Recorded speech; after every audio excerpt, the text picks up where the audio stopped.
Suot ng itim na damit ang mga tauhan ni Don Luciano nang dumating sa condo unit ni Carlos. Ito ang nakakatandang kapatid ni Bernard. Baka sa mga mukha ng mga pinagkakatiwalaan ng ama nila ang pagdadalamhati sa pagkawala ni Don Luciano. Ngunit tila kabaliktaran ang nakikita nila sa mukha ng mga anak ni Don Luciano dahil mukhang hindi naman apektadong magkakapatid sa pagkawala nito. May hangover pa nga si Carlos at Bernard matapos dumalo sa isang party kagabi. Good morning. Pasensya na po sa abala. Pero kinakailangan pong presensya niyo sa libing ng inyong ama. Bilang anak at bilang pamilya, sa namayapa ninyong ama. Bernard, ikaw na lang pumunta. Wala ka namang dadaluhang meeting ngayon, diba? Tulak ni Carlos sa nakababatang kapatid na si Bernard. Bakit ako? May aasikasuhin din kaya ako. Wala akong oras na pumunta doon, ano? Ani naman ni Bernard. Nakaagad namang tumayo para damputin ang susi. Ang alam ng magkapatid ay wala ng pera ang ama nila kaya iniisip ng mga itong wala rin silang mapapala kapag nagpunta sila sa libing na matanda. Noong tumuntong kasi ng edad na 60 ang matandang si Luciano, nagtungo ito sa probinsya para doon na mamalagi. Dala na rin ang katandaan at hindi na nito kaya pang mag-survive sa mainit na polusyon ng syudad. Gusto na lang ay mamuhay na Luciano sa tahimik at malamig na lugar. Katulad ng sa probinsya. Inaasa na ni Luciano ang dalawa nilang anak ang pamamahala sa kumpanya.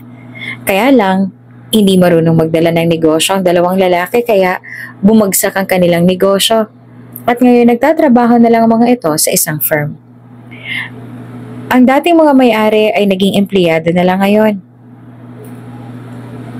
Kahit ngayong araw lang po, bilang pagrespeto sa namayapa po ninyong amang si Luciano, giit ng pinagkatiwala ang tauhan ng ama nila.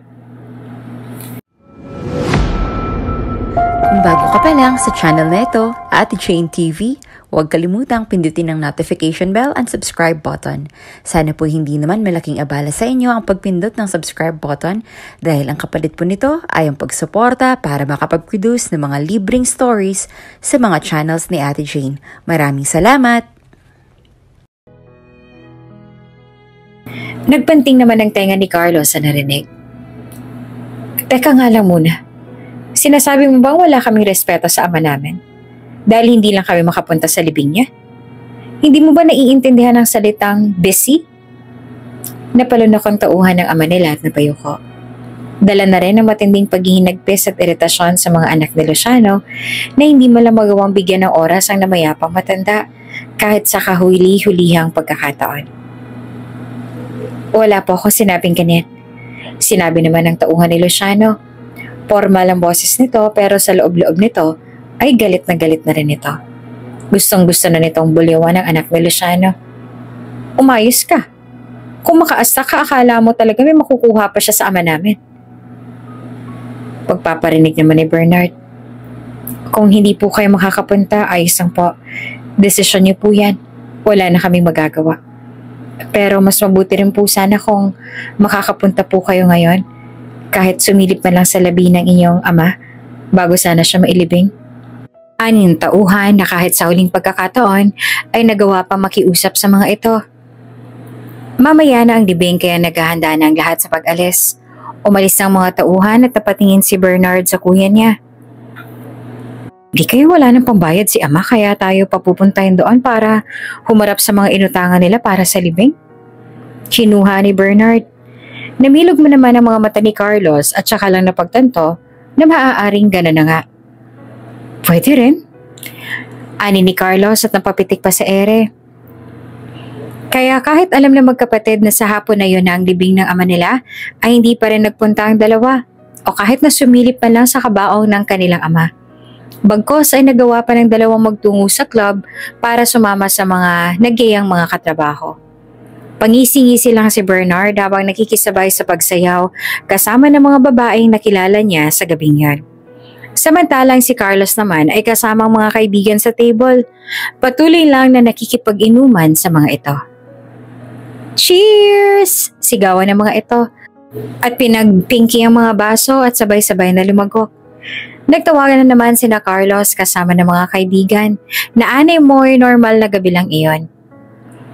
Siya nga pala bro, may narinig akong balita na ama mo raw yung nilibing kaninang umaga? Ani ng isa sa kaibigan ni Carlos. Naging alanganin naman ang ngisi sa mukha ni Carlos nang marinig iyon mula sa kaibigan.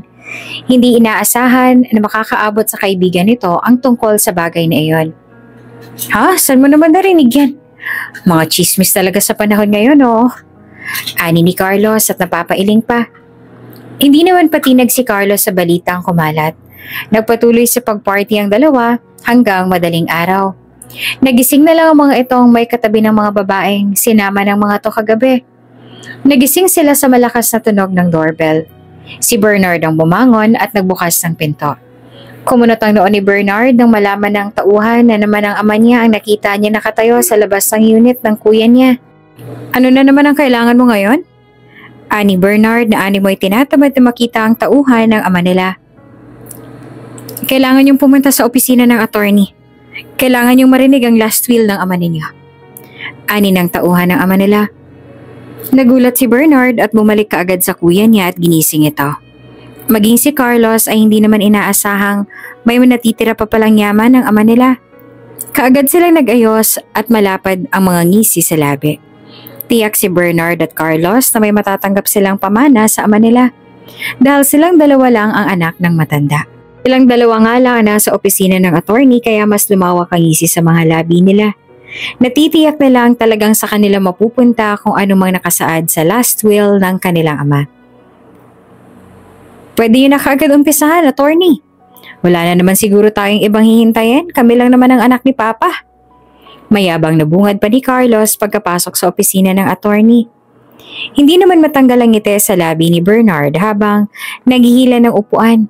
Sang-ayon ito sa sinabi ng Kuya Carlos niya. Tumikim ang attorney at tumingin sa papel na hawak. Tsak na iyan na nga ang last will ni Luciano. Hindi na makapaghintay ang magkakapatid na marinig ang nakasaad sa papel. Makakapunta raw po si Arnold Olivar ngayon. Pahabol ng tauhan ni Luciano. Nagtatakang napalingon sina Carlos at Bernard sa tauhan ng kanilang lolo. Halata sa mga mata ang pagtataka. Walang ideya ang mga ito kung sino si Arnold Olivar. Sino? Kunot noong usisa ni Carlos. Kung gano'n ay hintayin na natin siya saglit. Ani ni attorney. Napatingin din ang magkapatid kay attorney. Hindi maalis ang kunot sa noon ng dalawa. Sino yun? At bakit kailangan pa natin siya? Kami lang naman ang mga anak ni Luciano. May higit pa bang importante kaysa sa amin? Giit ni Carlos, tumangu-tangu lamang si Bernard sa sinabi ng kapatid. Hindi na nakapagsalita ang attorney nang dumating na ang hinihintay ng lahat, si Arnold Olivar. Napatingin silang lahat sa dumating. Isang lalaking nakasuot ng pang-janitor na uniform ang iniluwa ng pinto. Nahihiya pa nga itong umupo sa harapan ng lahat. Ngumiti ang abogado ng kanilang lolo kay Arnold Olivar. Higit sa lahat, ikaw Arnold Olivar ang dapat makarinig nito. Ani ni attorney. Kumunot ang noon ni na Carlos at Bernard sa mga nangyayari. Naglalaro pa rin sa isipan ni na Carlos at Bernard ang katanungan kung sino itong janitor dito na nagngangalang Arnold at bakit kailangan itong marinig ang last will ng kanilang ama. Ang 5 resort, 3 villa sa ibang bansa at ang malaking mansyon sa Tagaytay? Ani ni attorney. Nang banggitin na iyon ng attorney, namilog ng mga mata ng magkapatid na Carlos at Bernard na hindi naman inaasahang may ganoong properties pa pala ang kanilang ama. Pati ang halagang $5.9 billion na nasa bangko. Banggit muli ng attorney. Hindi na halos maitikom ni na Bernard at Carlos ang mga bibig. Sa isip ng dalawa, ay makakabili ng mga ito ng mas malaking bahay sa ganong halaga at maging mga mamahaling sasakyan. Kahit hindi na magtrabaho habang buhay ang mga ito, ay pwedeng-pwede na. Ay ibibigay ko kay Arnold Olivar. Tila gumuho ang mga imahinasyon sa utak ni na Carlos at Bernard nang marinig ang susunod na sinabi ng attorney. Gulat na napalingon sina Carlos kay Arnold, habang si Arnold naman ay nalilito sa mga nangyayari. Pagkatapos ng sinabi ng attorney ay wala na iyong kasunod. Naghintay sina Carlos pero wala na talagang kasunod. Tinupi na ng attorney ang papel at ibinalik sa sobre. Oh, what happened? Hindi ko kayo maintindihan. Ani ni Carlos na nagbitiw ng hilaw ng ngisi sa attorney. Klarong-klaro sa binasa ko. na iniwan lahat ni Luciano ang lahat kay Arnold Olivar. Hindi na nakapagsalita ang dalawa. Kalauna ni bumukas ang galit sa mukha ni Carlos. Anong kalokohan to? Pinapunta niyo lang ba kami rito para marinig namin na wala kaming mamanahin sa ama namin? Bulala si Carlos. Bigla namang binalingan si Arnold na gulat din. Ikaw, anong ginawa mo para gawin ng ama namin yan? Akmang susugurin nito ni Carlos pero humarang ang tauhan ng ama niya. Wala siyang alam, Sir Carlos. Nagtagis naman ang bagang ni Carlos na nakipagtitigan sa tauhan ng ama. Si Arnold Olivar ang nakakatanda niyong kapatid. Ang taong pag-iiwanan ni Luciano ng lahat ng mga nabanggit na properties. Direktang anunsyo ng attorney kina Bernard at Carlos. Gulat na napabaling sina Carlos kay Arnold. Hindi nito magawang makapagsalita nang marinig iyon. Tahimik na pinagmasdan ni Luciano ang bulubundukin sa unahan. Ang katahimikan ang nagpapatindi sa kalungkutan na nararamdaman niya. Nalulungkot siya sapagkat hindi pa siya kailanman dinadalaw ng mga anak niyang sina Carlos at Bernard. Ilang taon na rin ang nagdaan nung nagdesisyon siyang lumipat sa probinsyang yon dahil na rin sa katandaan niya at mas prefer niya na ngayon ang preskong hangin sa paligid niya. May mga tanim siyang kaunti sa paligid ng maliit niyang kubo. Iyong mga tinanim niya ang pinagkukunan niya ng pang-ulam. Maliban sa presko iyon ay organic pa. Saktong-sakto para sa may edad ng katulad niya. Matapos niyang ma-enjoy ang tanawin sa kanyang harapan, ay pumasok na rin kaagad siya sa loob para kumuha ng ipapakain sa mga alaga niyang manok. Masaya na sanang nagpapakain si Luciano ng mga manok niya nang bigla na lang sumakit ang likod niya. Napahawak pa siya sa likuran at halos hindi na makahakbang patungo sa upuan niya sa labas. Tingin niya ay nataka na naman siya ng rayuman niya. Napabuntong hininga na lang siya. Wala siyang anak na matawagan sa mga ganoong pagkakataon. Wala siyang kahit na anong makakasama. Kaya napagtanto niya na dapat niya nang isuko ang lahat at magpaalaga na lang sa nursing home dahil wala na siyang aasahan pa sa mga anak. Kahit nang dumating si Luciano sa nursing home ay hindi niya maiwasang hindi malungkot habang pinagmamasdan ng silid niya. Panay ang kanyang buntong hininga habang pinagmamasdan ng paligid kaya ay nag-request na lang muna siya ng wheelchair upang lumibot sa paligid. Marami siyang mga kasamang matatanda na rin doon. Tiyak ang iba roon ay katulad niya rin na wala na mag-aalaga kaya't iniligay na lang sa ganoong pasilidad. Matapos niya magsawa sa paglilibot ay nagdesisyon naman siyang bumalik kaya lang ay mahaba-habang pasilyo ang dadaanan niya bago makabalik sa silid niya kaya balak niya sanang mag-shortcut. Kaya lang ang shortcut ay ang hagdanan. Nahihirapan na siyang umakyat dahil na rin sa nananakit niyang mga kasukasuan. Hanggang tingin na lang siya sa hagdan at buntong hininga. Tay, gusto niyo po bang umakyat ng hagdan? Napalingon siya sa likuran nang marinig ang nagsalita. Pagkatapos ay nakita niya itong binatang nakangiti sa kanya at may hawak na mop. Bahagya naman siyang tumawa. Hindi ko na kaya yan eh. Kung sana kasing bata mo pa ako eh. Bakit hindi, diba? Kaya lang, tumatanda na tayo, iho. Bumalik na lang siya sa wheelchair niya. Kung ganon, ako na lang po magtutulak ng wheelchair niyo, tay. Ani ng binata. Napangiti naman siya sa offer na to. Nako, salamat kung ganon.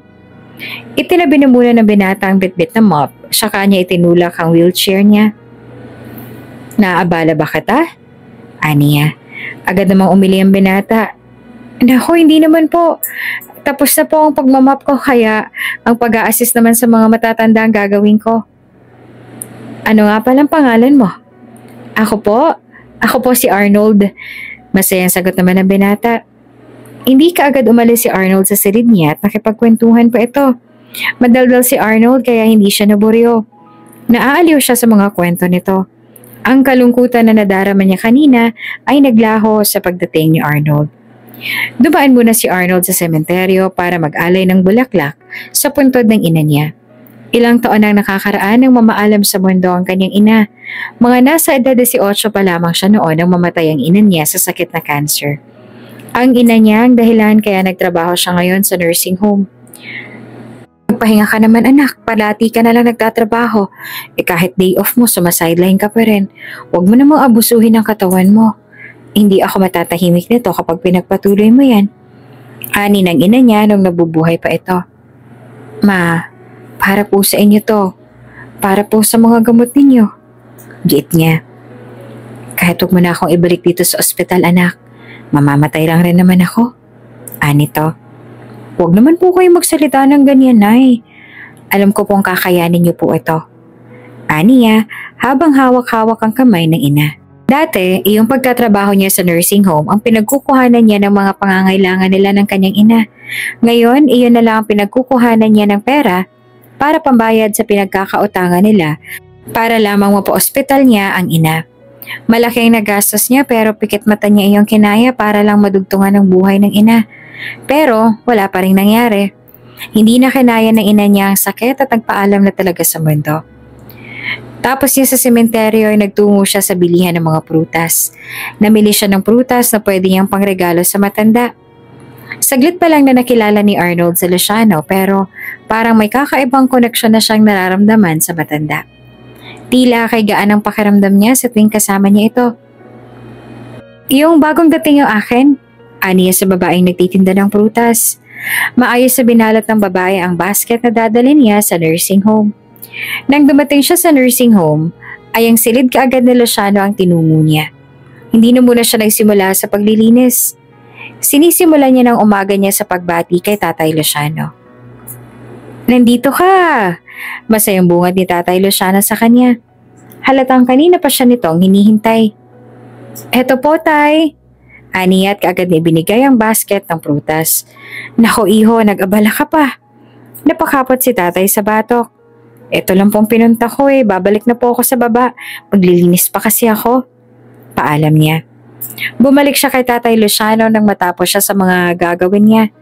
Madala sila sa playground sa labas. May mga puno roon dahil doon sila sumisilong habang nag-uusap. Kung ano-ano lang din ang napag-uusapan nila. Hindi rin kasi pala kwento si Tatay Luciano tungkol sa buhay nito.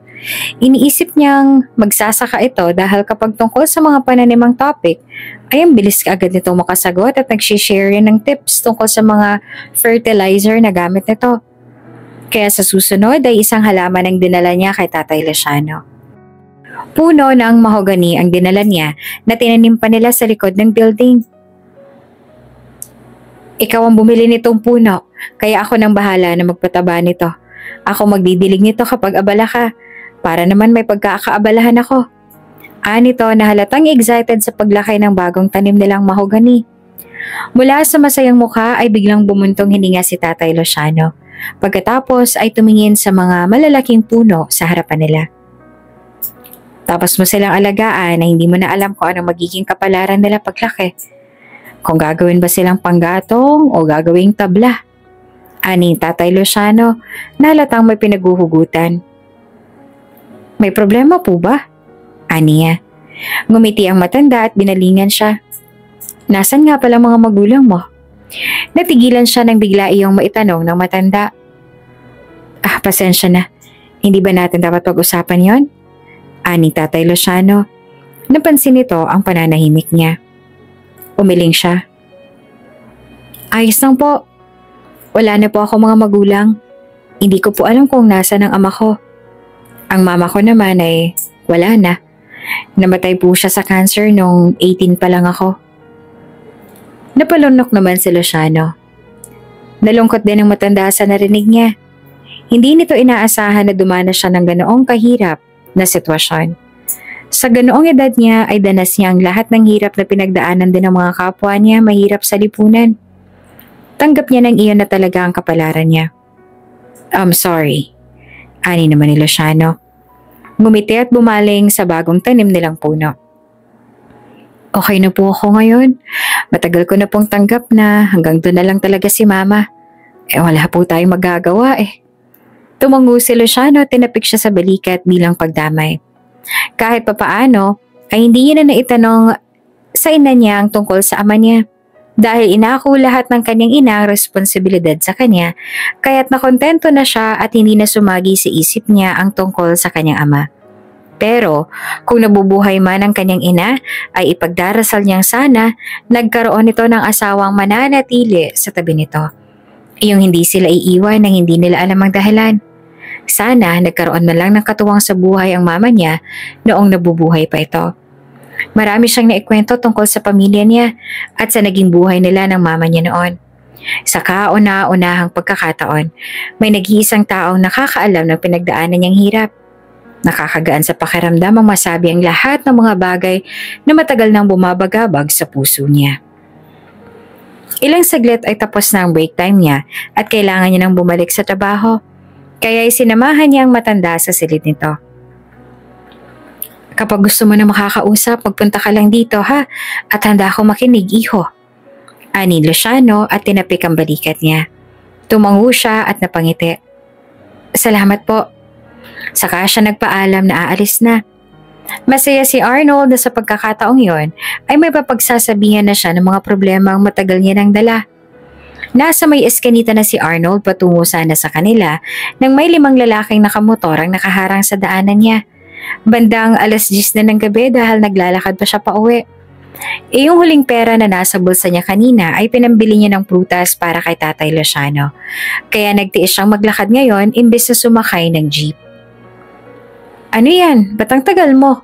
Kanina pa kami naghihintay sa'yo ah. Ani Bado, ang leader ng grupo. Napalunok siya at bahagyang napaatras. Magkasing tangkad lang sila ni Bado. Pero mas malaki ang pangangatawan nito. Alatang batak sa gym. Samantalang siya hindi naman ganong kamaskulado ngunit katamtaman lang ang laki ng katawan. Naglakad ako kaya matagal nakarating, Bado. Pangangatwiran niya. Natawa naman ito. Wala ka bang pamasahe ngayon o baka dahil alam mong ngayon kami maniningil kaya nagtatagal ka? Malas mo lang, masipag kaming maghintay. Ang totoo niyan ay malaki-laki pa ang balance niya sa mga ito. Lumaki ang interes ng inutang niya dahil hindi pa siya tapos sa pagbabayad sa kapital. Kaya hindi matapos-tapos ang pagbabayad niya dahil nagiging times 2 ang interes kapag hindi nakakapagbayad on time. Kaya nga, hindi niya magawang ipagawa ang tinitirhan niya dahil na rin sa utang. Hindi naman sa ganon, Bado. Hindi niya natuloy alam ang sasabihin niya na bigla na lang siyang undayan nito ng suntok sa panga. Naramdaman niyang dumugo ang gilid ng labi niya. Napaatras siya dahil sa malakas na sapak na yon. Nang umulit pa ito ay napaupo na siya sa semento. Gago ka ba? Kami pa talaga itong ginagago mo, no? Ilang beses kaming naghintay sa'yo dito sa labas. Hindi ka umuuwi. Halatang iniiwasan mo kami. Ako sa nito. Hindi naman talaga siya umiiwas. Talagang nagkaroon lang ng problema sa pinagtatrabahuhan niya kaya hindi na siya nakakauwi noong mga panahong sinabi nitong naghintay ito. Hindi naman siya tumatakas sa responsibilidad niya. Akin na ang bayad mo ngayon o ayaw mong dispatchahin namin ang sira-sira mong bahay? Ani Bado sabay lahat ng kamay nito sa kanya. Napalunok naman siya at umiling. Sabado pa ang sahod ko. Iritado sinikmuraan siya nito kaya't napaubo na lang siya. Tinadyakan siya ng iba at umuwi siyang bugbog sarado. Pagod na nga siya, masakit pa ang buo niyang katawan dahil sa mga bugbog na natanggap mula sa grupo ni Bado. Ilang saglit ay umulan sa labas kaya kaagad siyang nagkuha ng palanggana sa maliit niyang banyo. Ginawa niyang pangsalo sa taga sa bubong ang maliit na palanggana. Pagkatapos ay hindi na siya nagbihis nang humiga siya sa maliit niyang kutsyon sa sahig. Ito rin ang dating higaan ng mama niya noong nabubuhay pa ito. Kaya pakiramdam niya ay katabi niya lang ang mama niya sa tuwing natutulog siya gamit ang kutsyon na iyon. Arnold, anak, dito ka humiga katabi ko. Malamig dyan sa sahig. Naaalala niya pang iyon ang parating sinasabi ng kanyang ina sa kanya sa tuwing matutulog na sila dahil tinitiis niyang matulog sa matigas at malamig na sahig. Mabigat ang katawan ni Arnold nang mabangon kinabukasan. Ramdam niya ang epekto ng nangyari kagabi. Pero kailangan niya pa rin pumasok, kundi baka makaltasan pa siya at mabawasan ng dapat sana'y ipambabayad niya sa mga pinagkakautangan niya. Kakaunting halaga na nga lang ay makakaltasan pa. Wala siyang pera kaya't naglakad na lang din siya ng maaga para hindi na malate. Nang dumating siya sa nursing home ay hindi na siya nagtungo sa silid ni Tatay Luciano na yon. Naging sana ang unang dapat gawin niya kapag nakarating siya doon. Baka kasi makita ni Tatay ang mga pasa niya at baka magtaka pa ito. Mabuti na lang at sa mukha ay yung gilid ng labi na lang niya ang may pasa. Ang ibang pasa naman ay sa ilalim ng suot niyang jacket. Na paano ka? Nag-aalala na usisa ng ibang katrabaho niya. Nauntog lang ako ngayong umaga. Nagmamadali kasi ako eh. Pagsisinungaling niya at ngumiti ito. Inabutan na ng tanghali pero hindi pa na siya bumibisita kay Tatay Luciano. Nananatili lang siya sa baba. Gustong-gusto niya nang bisitahin ng matanda pero hindi pwede. Baka mag-alala lang ito kapag nakita ang itsura niya. Panay ang sulyap niya sa hallway, baka makita niya si Tatay Luciano pero hindi niya nakitang bumaba ang matanda. Hapon na magtungo siya sa likod ng building para diligan ang tinanim nilang halaman. Naupo siya sa damuhan habang pinagmamasdan ng tanim. Ahala ko ay absent ka ngayon kaya hindi ka nakapunta sa silid ko. Natigilan siya nang marinig ang boses nito. Gulat na napalingon siya sa matanda at nakalimutang may pasa pala siyang dapat itago sa matanda. Huli na mapagtanto iyon dahil nakita na ni Tatay Luciano iyon. Ano nangyari dyan? Nito na kaagad itinuro ang pisngi niya. Ay nauntog po sa hagdan, nagmamadali kasi ako kanina. Pagdadahilan niya at kaagad na nag-iwas ng tingin. Baka kasi mabasa nito sa mga mata niya nagsisinungaling siya. Hindi pa man din siya marunong magsinungaling. Sa susunod, mag-ingat ka na iho. Naipagamot mo na ba yan? Baka mamaga. Nagtungo ka na ba sa nurse para mapatingnan yan? Nag-aalala nitong usisa. Sunod-sunod ang pagtango niya. Sige po, papatingnan ko po mamaya. Matapos na masamahan ni Luciano si Arnold sa clinic, ay nagpaalam na itong magpatuloy na sa gagawin kaya hinayaan niya. Alam ni Luciano na nagsisinungaling lang si Arnold. Iyong pasa nito sa pisngi ay halatang hindi dahil sa pagkauntog o disgrasya, kundi halatang nasapak ito, mukhang may nanakit kay Arnold. Kaya kaagad niyang tinawagan ang tauhan niya. Tinatawagan niya lang ito kapag nangangailangan siya ng balita tungkol sa mga anak niya. Ito ang nagre-report ng lahat. Hello po? Nito. Kumuha ka ng private investigator para imbestigahan ang pangalang babanggitin ko sa'yo. Kapag nakakalap ka na ng balita tungkol sa kanya, ipagbigay alam mo kaagad sa akin. Niya rito. Binigay niya ang pangalan ni Arnold. Para malaman niya ang totoong nangyari sa lalaki, ay kailangan niyang malaman ng iba pang mga bagay-bagay rito. Sige po, tatawagan ko kaagad kayo. Tugon naman ito. Nang maibaba niya na ang tawag ay kaagad siyang napatingin sa labas at bumuntong hininga. Hindi niya alam kung bakit niya ginagawa ito pero gusto niyang matulungan si Arnold. Naaawa siya rito. Kumuyom ang mga kamao ni Luciano nang malaman na nagkataong nakautang si Arnold sa mga loan sharks. Ugali pa man din ng mga ganoong tao na maningil hanggang sa masaid na ang biktima ng mga ito. Duda niya ay isa sa tauhan ng mga ito ang siyang nanakit kay Arnold. Dahil po sa sakit ng ina kaya napilitan si Arnold na mangutang sa mga yon. May kakilalang private investigator na kasapi ng loan sharks na yon. Pwede po namin silang kausapin kung nanaisin ninyo. Ani Arman, ang nautusan ni Luciano na mag-imbestiga tungkol kay Arnold. Hindi na kailangan. Baka mas lalo lang nilang gigipitin si Arnold kapag nalaman ng mga iyon na magkakilala kami. Pigil niya rito.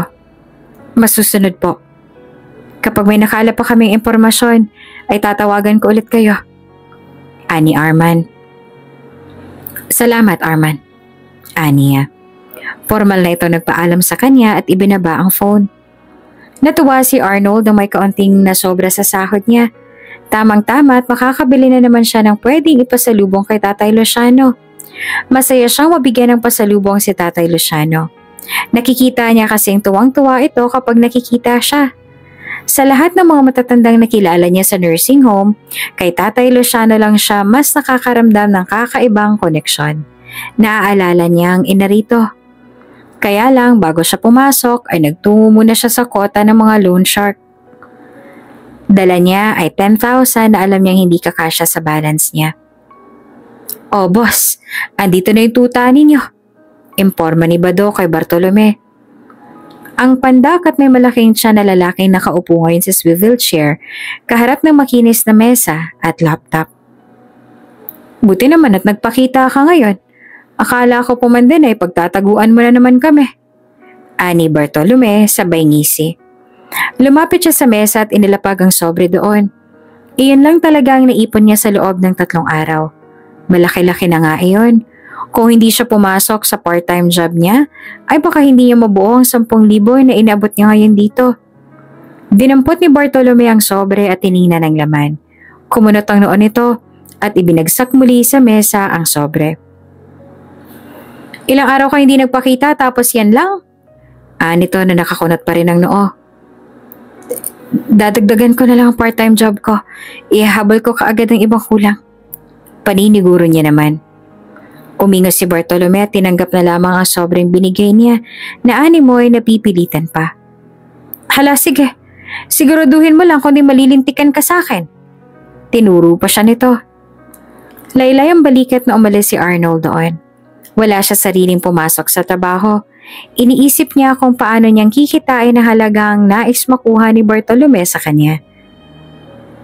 Mukhang ang lalim yata ng iniisip mo ngayon iho. Usisa ni Tatay Luciano. Kaagad siyang nag-angat ng tingin sa matanda at agad nang ngumiti. Wala lang po ito. Aniya. Nasa labas sila at nakaupo sa damuhan. Nakaharap sila sa halamanan na itinanim nila.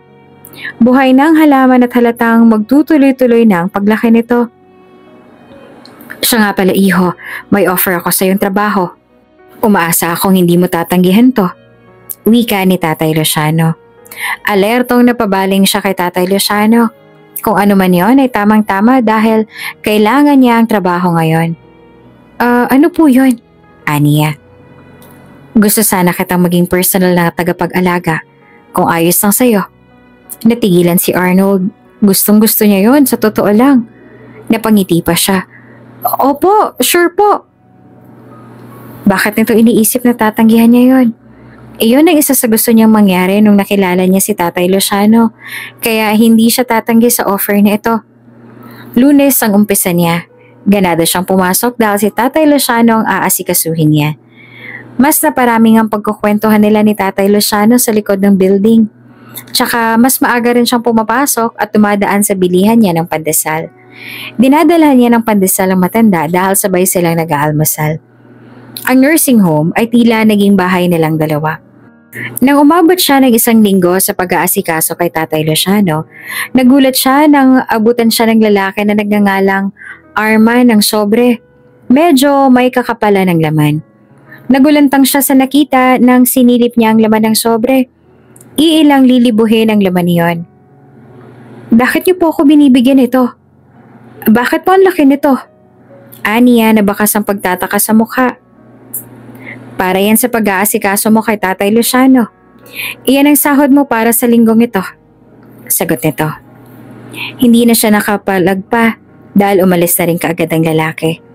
Hindi niya naman inaasahang tatanggap siya ng ganong kalaking sahod. Binilang niya ang pera.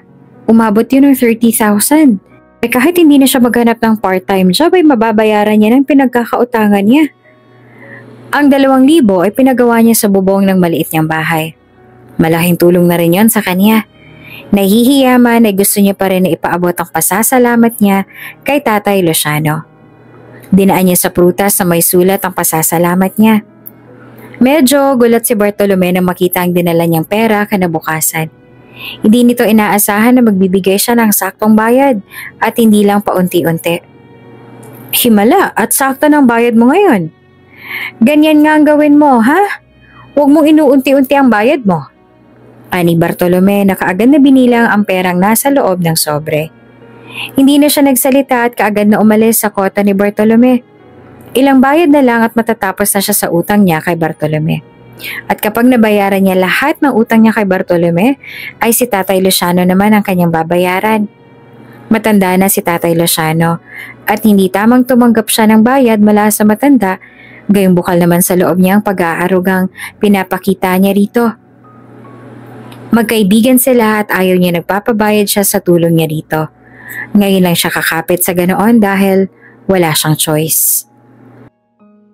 Pinasundan mo ang bata? Ayos na ba siya ngayon? Tanong ni Luciano kay Arman nang tumawag ito. Ayos na po siya at mukhang okay rin naman po ang transaksyon niya at ng taong nagngangalang Bartolome. Nakita ng private investigator na wala tong kahit na anong pasa. Hindi ito pinagbuhatan ng kamay ni na Bartolome. Tugon naman ni Arman ang tauhan ni Luciano.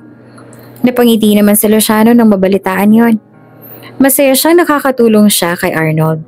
Sinadya niyang kunin si Arnold para maging personal niyang tagapag-alaga dahil gusto niya itong tulungan sa problema nito sa pera. Alam niyang hindi nito tatanggapin kapag direktang niyang iniabot iyon kay Arnold. Alam niyang gagastusin lamang nito ang pera kapag alam nitong pinagpaguran nito iyon. Hindi ito basta-basta tatanggap. Mabuti Arman, huwag niyong hahayaang maalis sa paningin niyo si Arnold. Bantayan niyo siya palagi. Maraming salamat. Aniya. At saka formal na nagpaalam ang lalaki at binaba ang cellphone. Napangiti siya tumingin sa labas. Wala si Arnold ngayon dahil bumaba para bumili ng gatas niya. Mahilig din itong bumili ng prutas para dalhin sa kanya. Binabalik niya lang ang kabaitan ng bata. Talagang natutuwa siya dito. Napabuntong hininga na lang siya nang maalala ang anak niyang hindi pa kailanman nakabisita sa kanya doon sa nursing home. Tila hindi na nga siya hinahanap ng dalawa o baka kinalimutan na siya. Biglang nagbago ang nararamdaman niyang saya para kay Arnold nang maalala ang dalawang anak. Matapos ang 1 linggo na nakapagbayad siya, nagbayad ulit si Arnold kay Bartolome. Kailangan niyang matapos kaagad ang utang ngayong taon lang na to.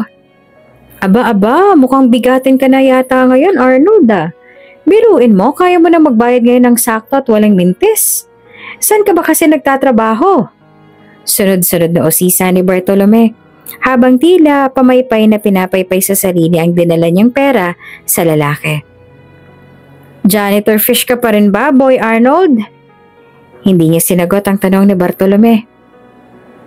Tatapusin kong responsibilidad ko sa'yo. Huwag niyo akong gugulahin pagkatapos nito. Aniya sa mga ito.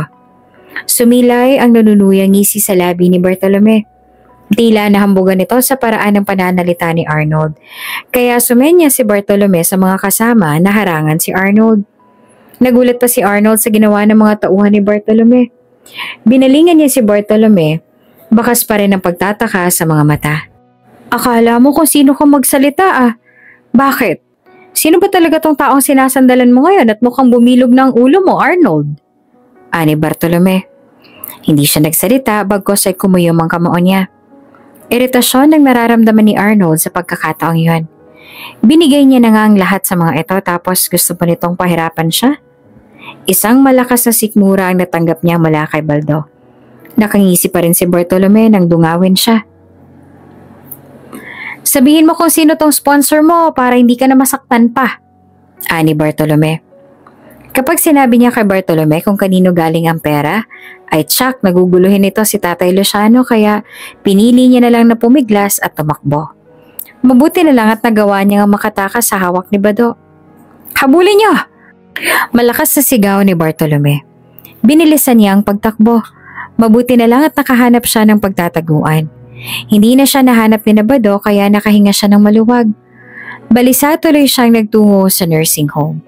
Hindi niya na halos mangitian si Tatay Luciano na makarating siya. Ayos ka lang? Usisa ni Tatay Luciano. Napansin naman ito ang pananahimik niya kaya hindi na nito natiis pa at nag-usisa na. Opo, ayos lang po ako. Huwag niyo na po akong pansinin. Aniya at ngumiti sa matanda. Arman. Aniya sa kausap. Tumawag siya kay Arman matapos niyang mapansin na may kakaiba na naman kay Arnold. Po, iniimbestigahan na namin ang tungkol kay Bartolome. Isa sa mga tauhan natin nagkunwaring tauhan ni Bartolome. Gustong malaman ni Bartolome kung sino nagbibigay ng pera kay Arnold. Pinapakanta nila si Arnold at pinagbabantaan. Ani Arman. Kaya pala may kakaiba ngayon kay Arnold. Naibulong niya. Iyan sanang itatawag namin sa inyo ngayon. Mabuti na lang po tumawag po kayo, Ani Arman, sa kabilang linya. Salamat, Arman. Tsaka magpaalam na siya sa tauhan. Kung ganon ay ayaw tumigil ng Bartolome na yon at mukhang balak talagang kikilan si Arnold. Hindi nito tinitigilan si Arnold hanggat hindi ito lumalangoy sa putik. Masyadong gahaman ng Bartolome na yon. Binalingan niya si Arnold sa labas na dinidiligan ng tanim nilang kahoy. Hindi niya alam kung bakit ganito ang mga nararanasan ni Arnold. Samantalang mabait naman ang binata at hindi naman ito naging masama sa kapwa nito. Hapon na nang magdesisyon siyang magpaalam sa mga katiwala sa nursing home na lumabas muna. Gusto niyang lumabas muna kasama si Arnold. Gusto niyang kahit papaano ay makalimutan ng lalaki ang mga problemang kinakaharap nito ngayon. Ganun po ba? Sige po, sasamahan ko po kayo. Ani Arnold na halatang pinipilit lang ang sariling ngumiti. Kahit kapansin-pansin naman na parating malalim ang iniisip nito sa araw na yon, alam niyang hanggang ngayon iniisip pa rin ito kung paanong tatakasan sina Bartolome. Dumating sina Arman na siyang driver nilang dalawa. Pinagbuksan sila ng pinto nito at halata nagtataka pa si Arnold kung bakit nandoon si Arman. Kilala na ito ni Arnold dahil ito nagbibigay ng sahod. Sige na Arnold, baka'y gabihin pa tayo. Aniya para hindi na punahin ni Arnold ang mga bagay-bagay na nangyayari ngayon. Sige po. Ani Arnold at kaagad nang sumakay. Nagtungo sila sa tabing dagat para makalanghap ng malamig na hangin. Sunset din at saktong-sakto umupo sila sa semento sa tabi. Namiss niya na ang ganitong pagkakataon. Matagal-tagal na rin nung huling nakalabas siya. Salamat iho, dahil hindi mo ako iniwan. Salamat sa mga panahong parati kang dumadalaw sa silid ko. Dahil sa'yo, hindi ko nararamdamang nag-iisa ako. Aniya at bumaling kay Arnold. Maging si Arnold ay nagulat nang sabihin niya ayon. Walang anuman po. Natutuwa lang po ako nakakausap ang katulad niyo. Naaalala ko lang ang nanay ko sa inyo. Ako rin kasi nag-aalaga sa kanya nung buhay pa siya. Pagkwento niya, tumangu-tangu siya. Masayang iyong nanay na makita kang ganito kabait, iho. Nahihiyang napangiti naman si Arnold at bumaling sa sunset. Sana parating ganito kaganda ang bawat katapusan.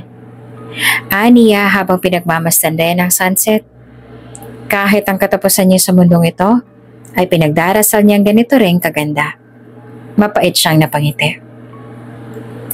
Kahit pagod mula sa lakad si Arnold kahapon ay nagising siyang magaan ang pakiramdam. Siguro dahil masaya siya kaya hindi niya alintana ang pagod. Maaga siyang naligo at nag-almusal. Kahit umulan kagabi ay hindi basa ang sala niya kinaumagahan. Nagpapasalamat siya sa tulong ni Tatay Luciano at nagawa na ang bubong niya. Binuksan niya ang pinto matapos niya makakain. Kaya lang nagulat na lang siya nang makitang nakatayo sa labas ng bahay niya sina Bartolome. Hindi na siya nakapalag nang biglang humakbang papasok sa bahay niya sina Bartolome at ang mga tauhan nito. Anong kailangan niyo? Kinakabahan niyang tanong sa mga ito habang paatras siya. Nilibot ni Bartolome ang tingin sa buong bahay niya. Kalaunan ay ngumisi ito ng may panunuya. Iyong huling punta ko rito ay nung nakaratay ng ina mo at nagmamakaawa ka sa akin pautangin kita. Naalala mo yon? Anito at ngumising bumaling sa kanya. Nagulat na lamang siya nang biglang lumapit si Bado sa kanya at ang isa pang tauhan ni Bartolome para hawakan siya sa magkabilang braso. Kinakabahang napatingin siya sa dalawa. Anong ginagawa ninyo? Bulalas niya. Sabihin mo nga sa amin kung sino ang amo mo para hindi ka na ulit masaktan, Arnold. Ayokong pinapatagal pa to. Ani Bartolome, napatingin-tingin pa sa relo nito sa bisig. Anong balak niyo? Sigaw niya. Binalingan siya nito at nanatili ang ngisi sa labi. Siyang sisingilin namin para sa utang mo. Sabihin namin na kailangan mo mag-advance para makabayad sa amin. At pagtatrabahuhan mo yon. Namilog naman ang mga mata niya at kaagad na umiling-iling. Hindi. Nahintakutan niyang bulalas. O di kayo ikaw na lang magsabi sa kanya. Kailangan na namin makuha kaagad ang pera. Sobrang tagal na nun. Hindi ko ugaling maghintay ng sobrang tagal. Tinapik-tapik pa nito ang pisngi niya. Kumanta ka na! Buliw pa ni Baldo at pinisil ng sobrang diin ang pisngi niya. Natigilan lang sila nang biglang may nagbukas ng pinto ng bahay niya. May mga bitbit na baril ang mga iyon at tinutukan sina Bado, Bartolome at ang iba pang mga tauhan. Itaas ang kamay, walang gagalaw. Sigaw ng isa sa may bitbit na baril. Kaagad na bumakas ang gulat at takot sa mukha ni na Bartolome. Naka-uniforme ng pampulis ang mga dumating. Sumama kayo sa amin sa presinto, ani ng isang pulis. Napag-alaman na matagal ng under surveillance ang grupo ni na Bartolome dahil kilala nga ito sa mga modus nito. Ngayon lang ito natsyempohan dahil ngayon lang ito lumabas sa lungga nito. Wala kaming alam sa sinasabi ninyo. Inakusahan lang ako. Inggit lang ang mga yon dahil lumalaki ang business ko. Walang katotohanan ng mga sinasabi nila. Maniwala kayo, sir. Halos maglumuhod si Bartolome para lang pakinggan ng mga pulis. Lumabas na si Arnold. May mga ilang katanungan lang kaya at kinausap siya ng pulis. Sinabi niya ang lahat ng tungkol kay Bartolome at inamin na talagang nangingikil si Bartolome at ginigipit siya nito. Ayun, Arnold! Turo ni Bartolome sa kanya sabay kaway na animoy close na close sila. Tapos kalaunan ay tinuro na ulit siya. Siya! Patutunayan niyang wala akong kasalanan. Sasabihin niyang totoo. Di ba Arnold? Wala akong kasalanan, di ba? Tama na. Sinabi niya na ang totoo. At ikaw ang mastermind sa lahat. Inaamin niya na rin na ginigipit mo siya. Pagputol pa ng pulis kay Bartolome. Galit na galit ang nakita niya sa mukha ni Bartolome nang marinig iyon. Tama ito. Talagang kumanta na siya at hindi na kaya pang manahimik. Tama na ang ilang taong paghihirap. Gusto niyang ilaban ang karapatan niya sa pagkakataong to. Ano? Gago ka ba? Buliw ni Bartolome at balak pa siyang sugurin kahit halatang hindi ito makakawala sa mga malalaking pulis. Hindi yan totoo. Hayop ka. Pinautang kita. Utang mo sa akin ang lahat tapos itong igaganti mo? Hayop ka. Nagwawala na si Bartolome nang iwan niya doon. Pagod na siya sa lahat. Hindi na siya nakapunta sa nursing home. Nag-absent siya sa araw na yon. Iginugol niya sa pagtulog ang buong araw na nasa bahay siya. Nahuli na po ang grupo ni Bartolome ngayon. Nakatulong po na malaki ang mga ebidensya na nakalap ng iyong private investigator. Nakauwi na rin po si Arnold. Wala po siyang kahit na anong pasa o sugat nung umuwi. Report ni Arman nang tumawag ito kay Luciano. Nakaramdam naman ng gaan sa pakiramdam si Luciano nang marinig niya ang naging balita ni Arman. Ilang linggo niya rin pinaimbestigahan si Bartolome. Gusto niyang masiguro na ligtas si Arnold sa bawat araw na lalabas ito. Kapag nakakulong na si Bartolome, wala nang magbabanta pa sa buhay ni Arnold. Wala nang kakatakutan ang kawawang binata. Nalaman niya hindi nakapasok si Arnold sa trabaho. Pero ayos lang, naiintindihan niya ang nararamdaman ngayon ni Arnold. Nababalisa ito at gulat pa rin sa mga nangyayari. Patuloy siya nakibalita kay Arman sa nangyari kay Bartolome. At dahil sa bigat ng mga dumagdag na kaso sa lalaki, ay talagang hindi na makakalabas si Bartolome mula sa kulungan. Isang umaga, may nahulog na picture sa sahig. Pinulot ni Luciano ang picture na yon. Natigilan siya ng mamukhaan ng babaeng nasa picture. May kasama itong bata na nasa 5 years old, ang babaeng nandoon. Dahan-dahan niyang tiningnan ang likuran ng picture. May nakasulat doon, Mama and Arnold. Muntik niya nang mabitawan ang picture na hawak. Paniguradong mula kay Arnold ang picture at nahulog sa silid niya. Nangiinig pa ang kamay nang tawagan niya ulit si Arman. Gusto ko magsagawa ka ng DNA test ngayon din. May papadala akong sample sa'yo. Asikasuhin mo kaagad, Arman. Pakiusap. Natataranta niyang bulala sa lalaki. Ang babae na nasa larawan ay si Olivia. Ang ex niyang mas matagal niyang nakarelasyon.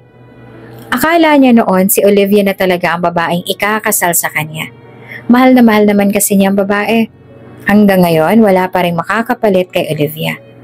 Nagdesisyon na si Arnold na magbitiw bilang personal na tagapag-alaga ni Tatay Luciano. Hindi siya kaagad nakabalik sa trabaho. Kailangan niyang ihanda ang sarili sa sasabihin iyon. Papunta na siya ng nursing home nang biglang tumawag si Arman sa kanya. Kaya kaagad niyang sinagot ang tawag na iyon. Arnold, nasan ka? Papunta ka na ba? Naisip niya baka hindi na nakatiis si Tatay Luciano at tinanong na ito kung bakit ilang araw na siyang absent. Nakakahiya na si Tatay Luciano pa magtanong, dapat siyang nagpapaliwanag kay Tatay. Oo. Pasensya na kung huwag ka na sa nursing home magpunta.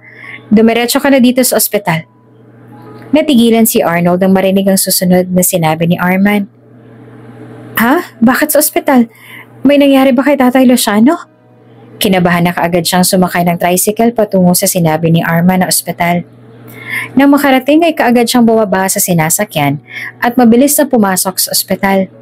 Naabutan niya si Arman na tahimik na nakaupo sa upuan sa lobby ng ospital. Kaagad itong tumayo nang dumating siya. Bakit nandito ka? Bakit pinapunta mo ako dito? Si Tatay Luciano ba? Nasaan ang room niya? Aniya na sunod-sunod ang tanong. Hindi kaagad nakasagot si Arman. Kinakabahan siya sa saglit na pananahimik ni Arman. Hindi naman ito ganito. Kapag tinatanong mo ito tungkol kay Tatay Luciano, ay kaagad naman nakakasagot. Pero ngayon, ani mo'y wala ito sa sarili. Arman! Si Tatay Luciano! Ulit niya, baka kasi matauhan ito kapag nagsalita pa ulit siya. Nasa morgue ng katawan niya. Anito. Natigilan siya sa sunod na narinig. Bakit sa morgue? Ikakatawag lang nito. Napailing siya. Dapat yung mismong room muna ang sinagot ni Arman. Dapat, sinabi nitong stable ng kalagayan ni Tatay Luciano at hindi yung ganito. Hindi niya halos maigalaw ang paa sa sahig. Nanatili ang mga mata niya kay Arman. Gusto niyang itama nito ang sinabi. Hindi iyon ang gusto niyang marinig.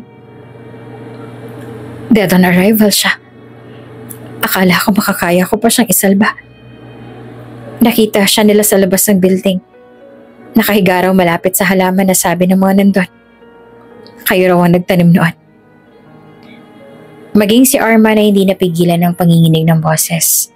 Nangihina ang tuhod niya.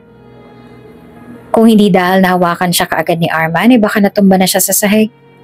Kaagad siya napaupo sa upuan doon at nahihilamos ang kamay sa mukha. Agad niyang pinagsisihan kung bakit hindi kaagad siya nagbalik.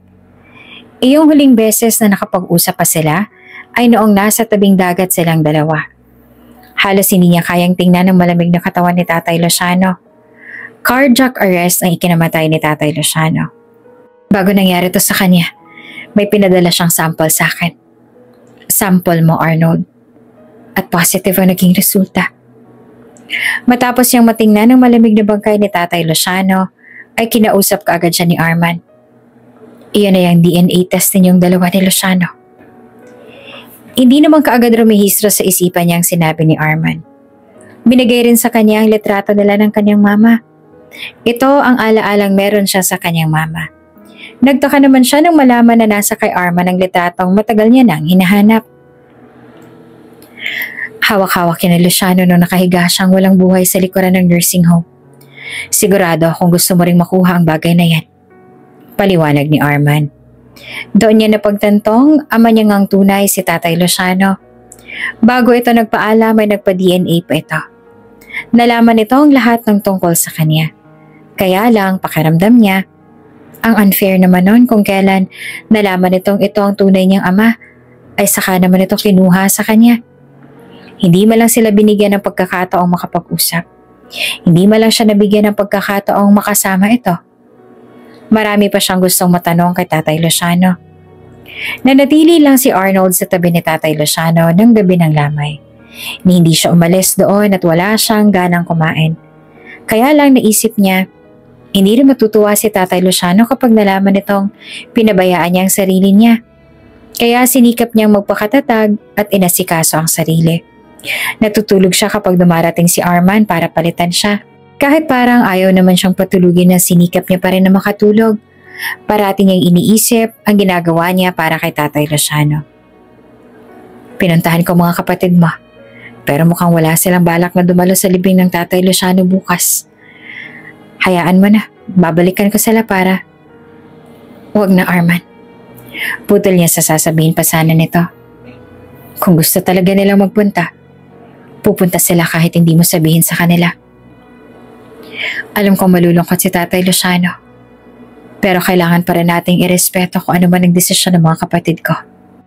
Nang araw ng mismong libing ay patuloy pa rin siyang umaasang dadalo ang mga kapatid niya. Pero, ni isa sa mga ito ay hindi nagpakita sa libing ni Tatay Luciano.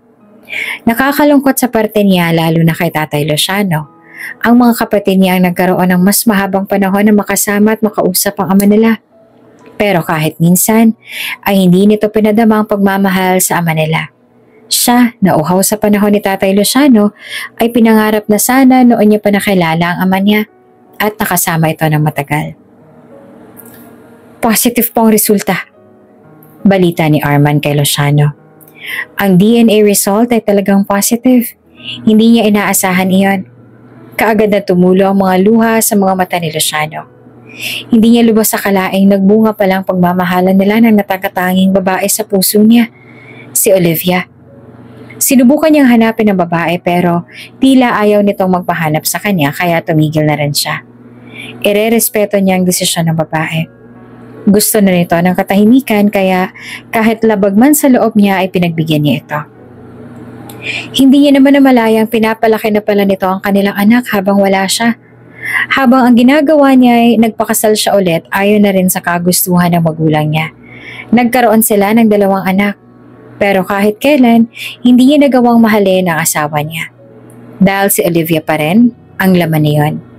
Nagtungo siya sa likod at umupo malapit sa tinanim nila ni Arnold. Napangiti siya na mapait. Kung kailan gusto niyang yakapin si Arnold, ay saka naman ito wala ngayon. Ang tanging mayayakap niya lang ay ang litrato ng kanyang mag-ina na matagal nang nawalay sa kanya. Sumisikip ang dibdib niya habang yakap-yakap ang litrato. Hanggang sa tila nagdidilim na ang paningin niya. Tumingala siya nang mapansin ang isang kamay na inaabot sa kanya. Naiyak siya nang makilala ang may-ari ng kamay. Olivia, banggit niya.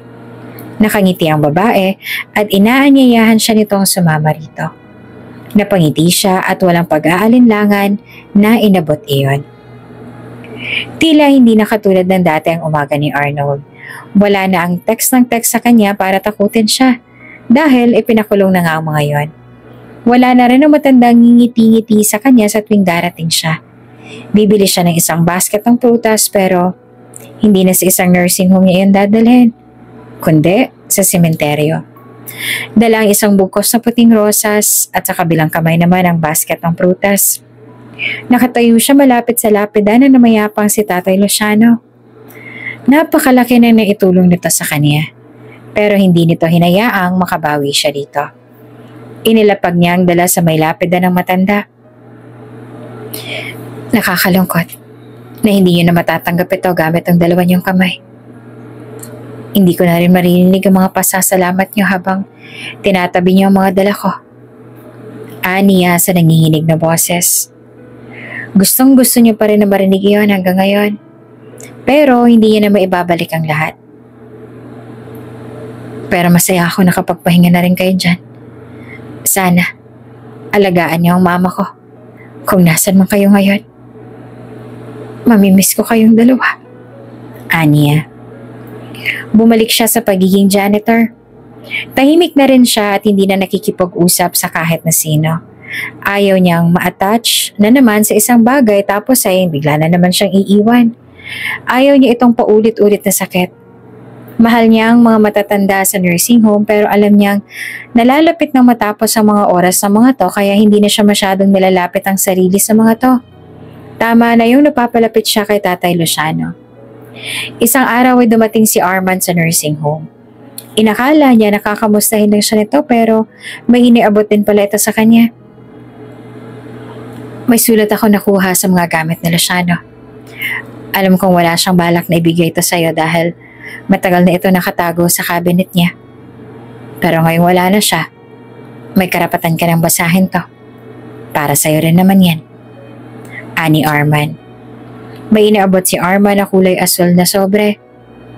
Na makaalis si Arman ay nagtungo siya sa likuran at doon binasa ang liham.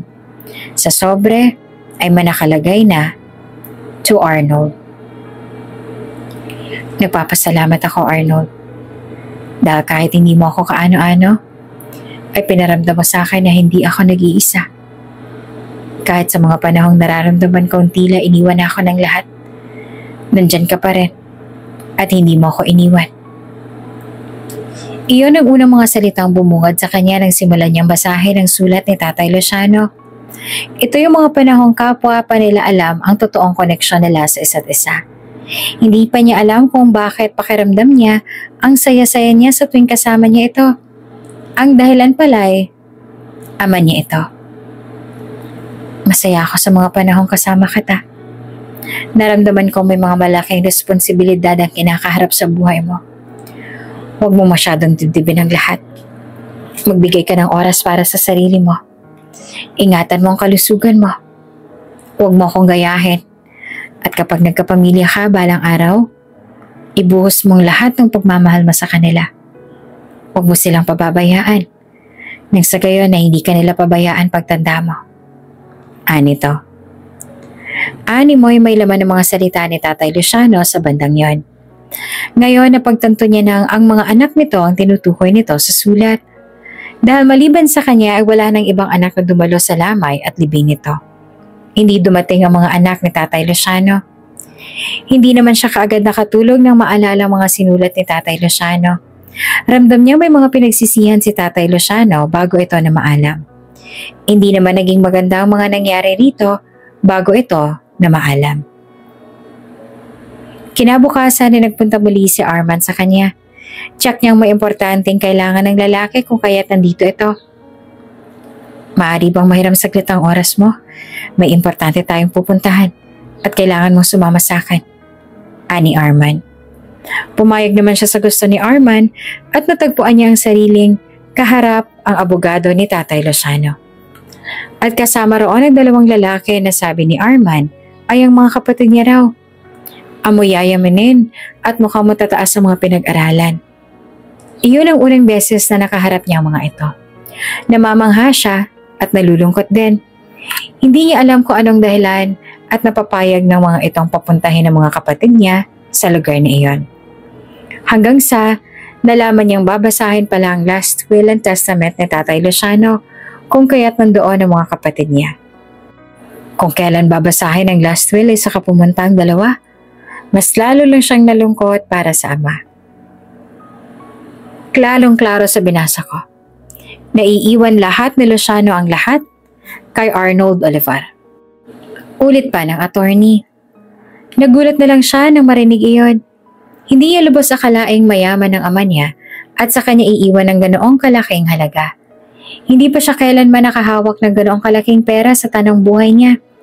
Tsaka nakaramdam siya ng awa para sa dalawa niyang kapatid na hindi magkaroon ng kahit kaunting kusing mula sa mga mana ng ama nila.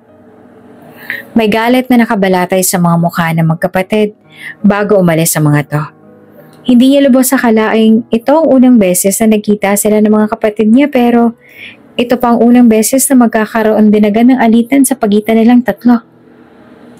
Bakit po? Nagugulahang baling niya sa attorney na makaalis na ang tatlo. Tumigil ang attorney at saka nagsalita.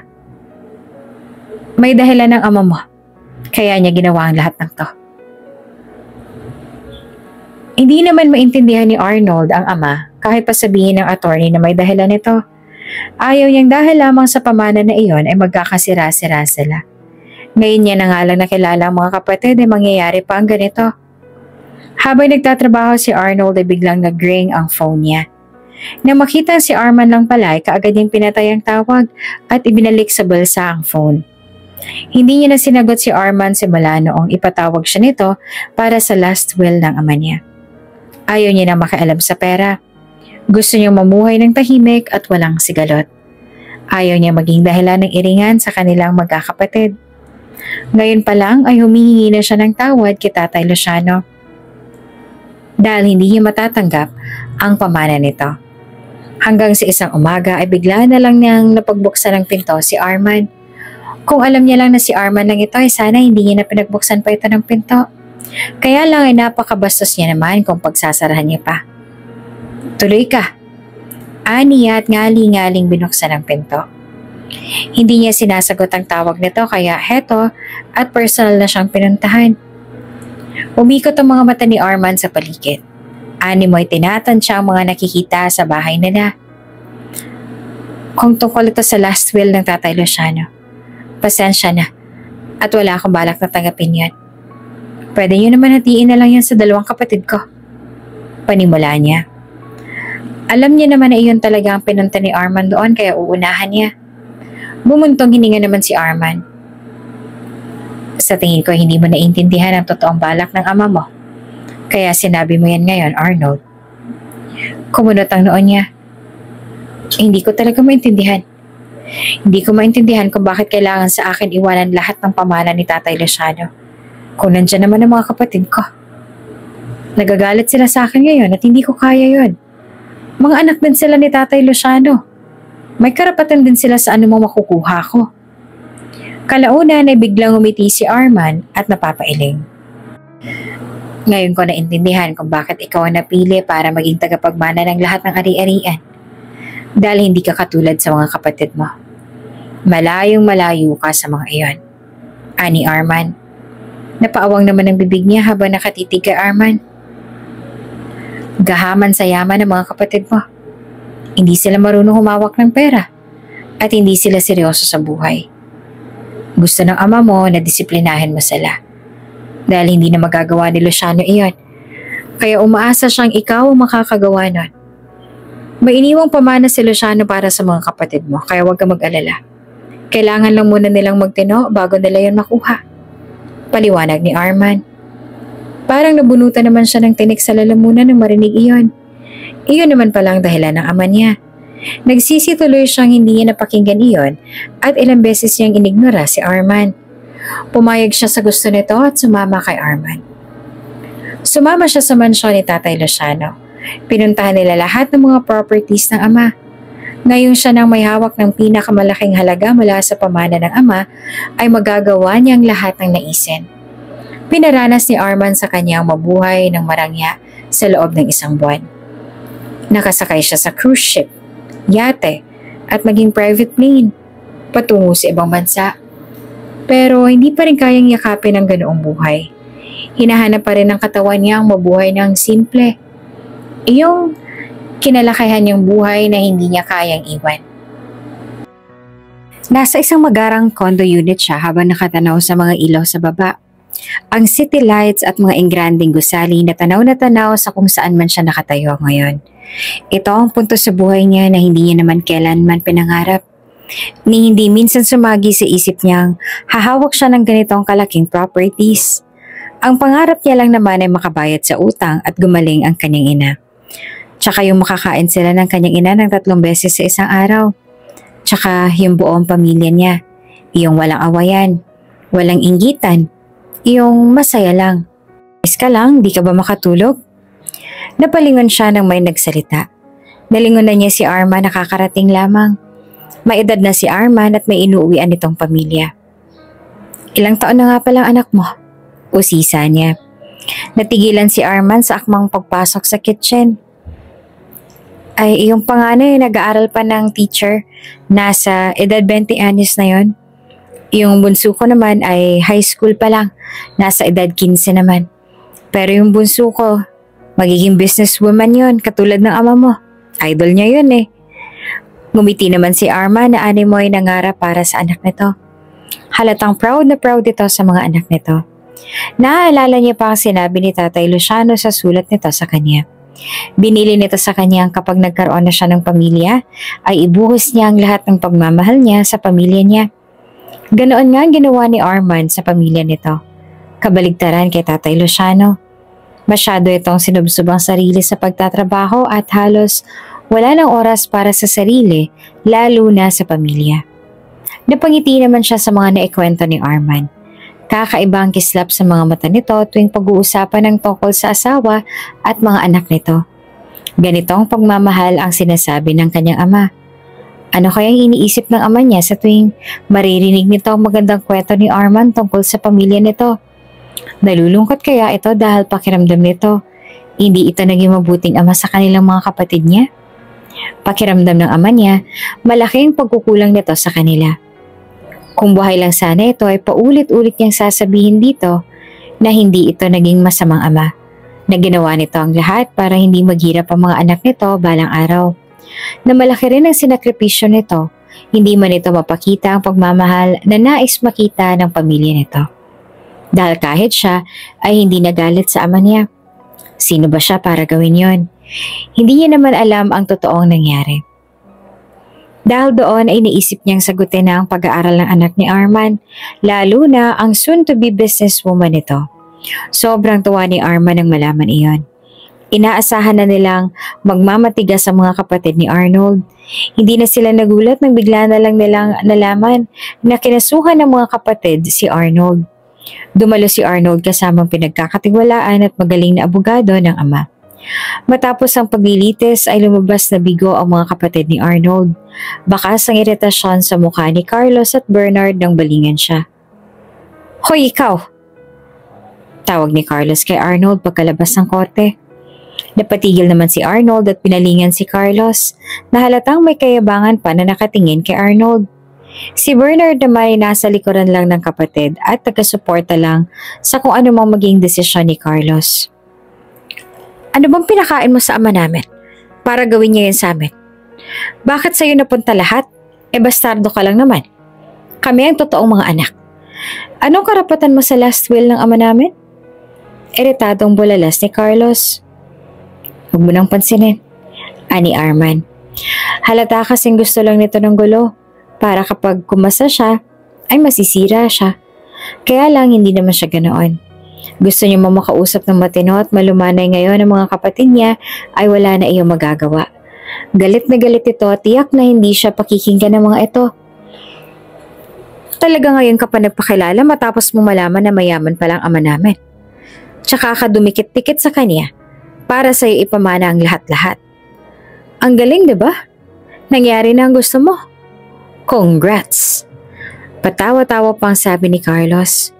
Sinita na ito ni Bernard. Natakot itong baka iyon pang gamitin ng partido ni Arnold para mabaligtad sina Carlos. Nag-iingat lamang ang mga ito. Bumuntong hininga si Arnold. Nagpapasalamat siya at nakasurvive siya sa loob. Napigilan niya ang sariling harapin sina Carlos at masabi ang totoo at mga plano ng ama nila kina Carlos. Gustong-gusto niya nang matapos itong lahat. Hindi nga lang tumigil sina Carlos. Paulit-ulit silang bumabalik sa korte at paulit-ulit na inilaban ng magkapatid ang karapatan ng mga ito sa pamana ng ama. Dumedepensa lang sila kapag dumadalo sa korte. Paulit-ulit namang natatalo ang mga kapatid niya. Nakaramdam na siya ng awa sa mga ito. Konting-konti na lang ay bibigay na siya. Nagpapasalamat na lamang siya kalaunan na tumigil na ang mga kapatid niya. Maaga nagtungo si Arnold sa isang bahay ampunan para makausap ang madre na siyang namumuno roon. Ito ang isa sa mga balak niyang gawin sa parte niya. Malaki iyon at wala siyang balak na gamitin iyon para sa sariling kapakanan. Para sa kanya, hindi niya pera iyon. Pera iyon ng kanyang ama at hindi siya naghirap doon kaya hindi siya karapat-dapat para doon. Kaya ibilin niya ng malaking lupa ang pera. Patatayuan niya iyon ng paaralan para tayuan ng gusali para sa bahay ampunan. Napili niya ang isang bahay ampunan na sobrang liit lamang. Iyon ang palalakihin niya para na rin makapag-accommodate ng mas marami pang bata. Nag-iwan din siya ng malaking halaga para sa ampunan. "Malaking pasasalamat namin sa iyo. Ngayon ay malawak na ang playground ng mga bata rito.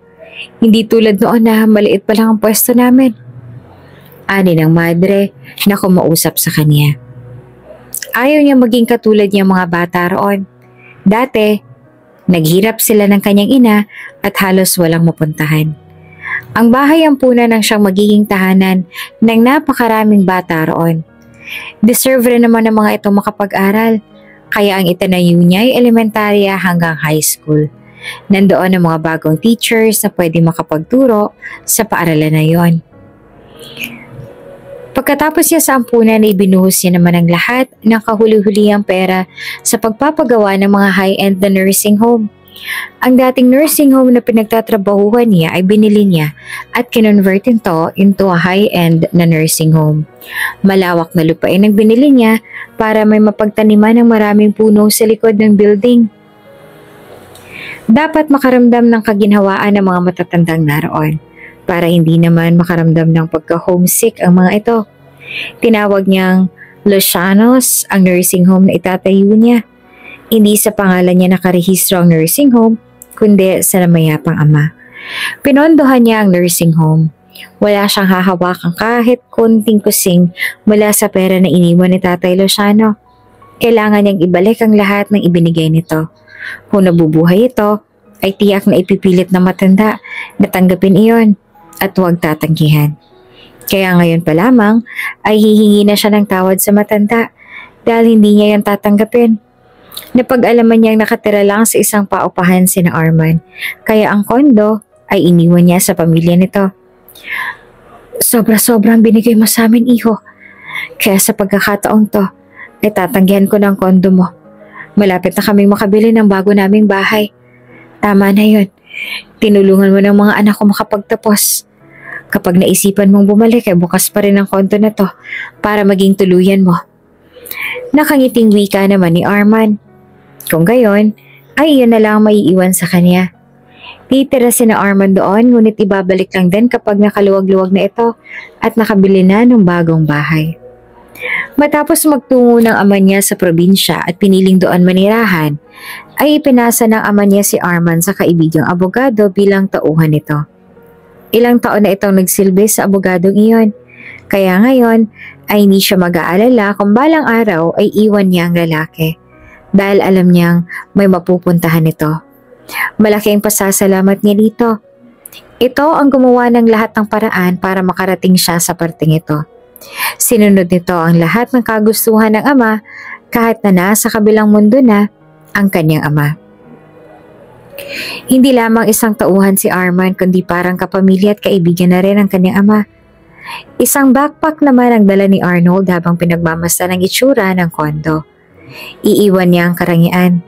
Tatalikuran ang lahat ng ito para lumagay sa tahimik. At dahil hindi niya ito mahahanap ang katahimik ang hinahanap niya, kundi doon sa lugar na dating pinili rin ng kanyang ama. Napangiti siya, tumigpit ang hawak niya sa backpack at saka naglakad palabas ng kondo. Nasa labas si Arman. Nagbitiw ito ng tipid ng ngiti. Ibinigay niya ang keycard dito. Ikaw nang bahala dito, ani rito. Tumango naman ito. Parang nakikita ako si Luciano sa'yo. Ano ba to? Mabilis itong pinahid ang mga mata ng muntik na itong maiyak. Natawa na lamang siya. Kahit pinipigilan ito at ramdam niya ang kalungkutan nito. Kahit lubak-lubak ang daan patungo sa probinsyang pupuntahan niya, ay na-enjoy niya pa rin ang biyahe. Nakasakay siya sa jeep at nakapwesto sa bubong nito. Malamig ang hangin ng probinsya. Maliban sa kondo ay may isa pang natira sa kanya. Ang maliit na lupa ng kanyang ama. Nagpapasalamat siya at naabutan niya pang maayos ang maliit na kubo ng kanyang ama. Maayos itong binuo at pulido ang lahat ng parte nito. Hindi kaagad ito inanay dahil talagang pinag-isipan ang pagkakagawa nito. Ang dingding ay may kawayan, maging ang sahig. Yero ang bubong at kahoy ang mga haligi nito. May mga kulungan rin ng manok, kambing at pato roon. May mga nasirang garden din sa likod at taniman ng mga sibuyas. Napangiti siya na maalalang ito nga ang dating tinitirhan ng kanyang ama. Ganito kapayak ang pamumuhay nito noong nabubuhay pa ito. Malayo sa maingay na syudad, sa polusyon. Bigla namang umulan kaya kaagad siyang pumasok sa loob. Doon niya napagtantong may tulo na rin pala ang bubong nun. Kaya kinabukasan ay maaga siyang nagising at iyon kaagad ang inayos niya. Inayos niya rin ang upuan sa veranda. Nang matapos iyon ay ang kulungan ng mga hayop na rin ang sunod niyang ginawa. Pagod na siya kinagabihan kaya kaagad siya nakatulog. Hindi niya naman nagawang maghapunan pa. Ilang araw niya na rin inaasikaso ang pag-renovate sa bahay. Ang panghuli niyang ginawa ay ang garden na nasira. Kompleto ang mga tanim niya. Sisiguraduhin niyang hindi na siya mamamalengke pa para sa pagkain niya. Isang buwan at kalahati ang dumaan at makikita na siya sa veranda habang nagkakape at pinagmamasdan ng mga natapos. Tumubo na rin ang mga gulay niya at kulang na lang ay ang alaga niyang hayop. Naalala naman kaagad niya ang ama't ina. Kaya siguro nagkakaintindihan ng mga magulang niya noon dahil pareho ito ng mga ugali. Kahit mapera at may maibubuga na sa buhay, ang kanyang ama ay bumalik pa rin ito sa bukid at pinili ang ganitong buhay. Ang kanyang ina naman ay paulit-ulit na sinasabi ang pangarap nito na magkaroon ng ganitong tirahan. Iyong ganitong kahit tahimik at payak.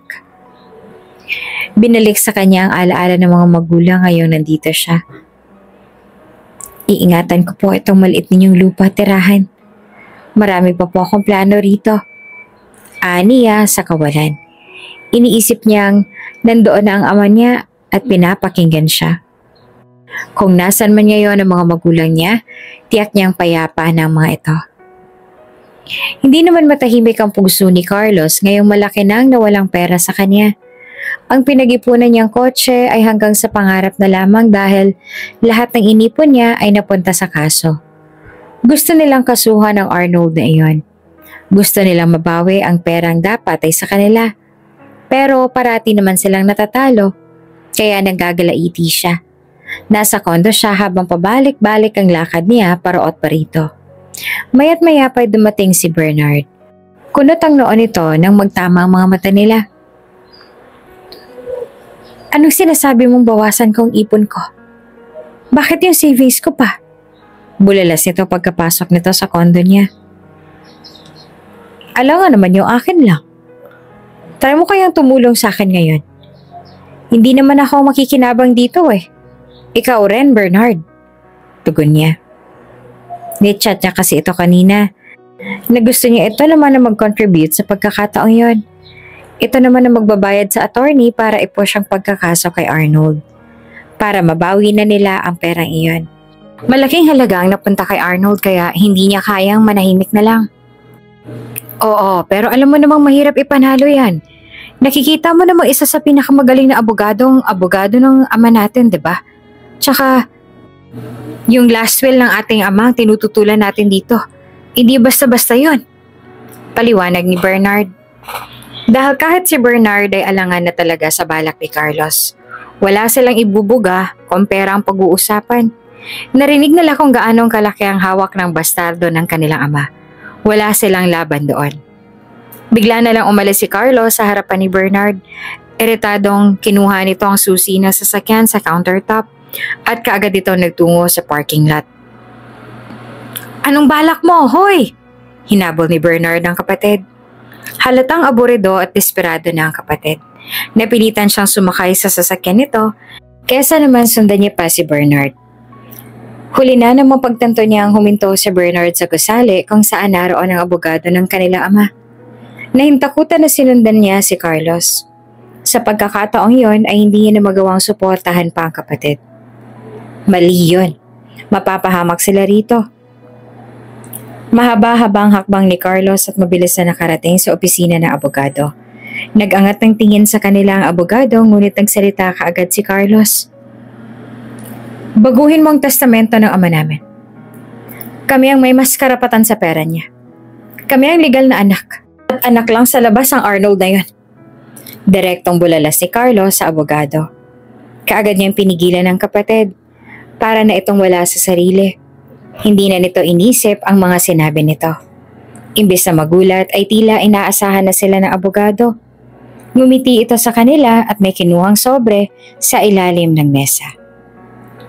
Mabuti naman at kayo na mismo ang nagpunta rito. Tamang-tama at ipapadala ko sana sa inyong dalawa to.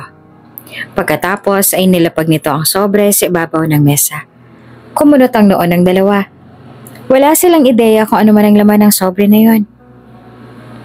Mula yan sa ama ninyo, ani ng abogado. At nang marinig yan ni Carlos ay kaagad din nilapitan ni Carlos ang sobre at dali-daling tiningnan ang laman ng sobre. Liham yan ang inyong ama at kailangan niyo yung mabasa. Ngunit ang testamento ay hindi na mababago ng sulat na yan. Pahabol pa ng abogado. Kung ano man ang dahilan kung kaya't malayo ang loob niyo sa akin, ay humihingi ako ng tawad. Aaminin kong mali ko ang lahat. Nagkulang ako at pasensya. Siguro ay karma ko na rin to dahil na rin sa mga pagkukulang ko sa inyo bilang ama. Kung sana nagkaroon ako ng mas mahabang panahon sa inyo noon at hindi ko ibinuhos ang lahat sa atensyon ko sa negosyo ko, ay baka mas naging malapit pa tayong tatlo. Sinisimula ng basahin ni na Bernard at Carlos ang liham. Hindi iyon ang inaasahan nilang dalawa, pero pinilit nila ang sariling basahin ang mumunting peraso na iniwan sa kanila ng ama. Hindi na kinaya ni Carlos na basahin pang ibang sinulat ng ama at kaagad na binitawan ng papel. Napatayo si Carlos at agad na tumalikod. Noong bata pa si Carlos ay idol niya ang ama at balak na maging successful na businessman balang araw. Pero kalaunan, napansin niyang hindi naman pala ganoong kaapektado ang ama at marami itong pagkukulang. Carlos, gusto ko ulit na mangisda kasama kayong dalawa ng kapatid mo. Noong huling nangisda tayo ay 5 taon ka pa lamang at baby pa si Bernard noon. Gusto ko malaman kung talaga bang magaling ka na ngayon. Baka nga mas magaling ka pa kaysa sa akin eh. Naiintindihan ko kung ayaw niyo akong bisitahin. Kasalanan ko naman ang lahat. At patawad. Hindi naman napigilan ni Bernard ang maiyak.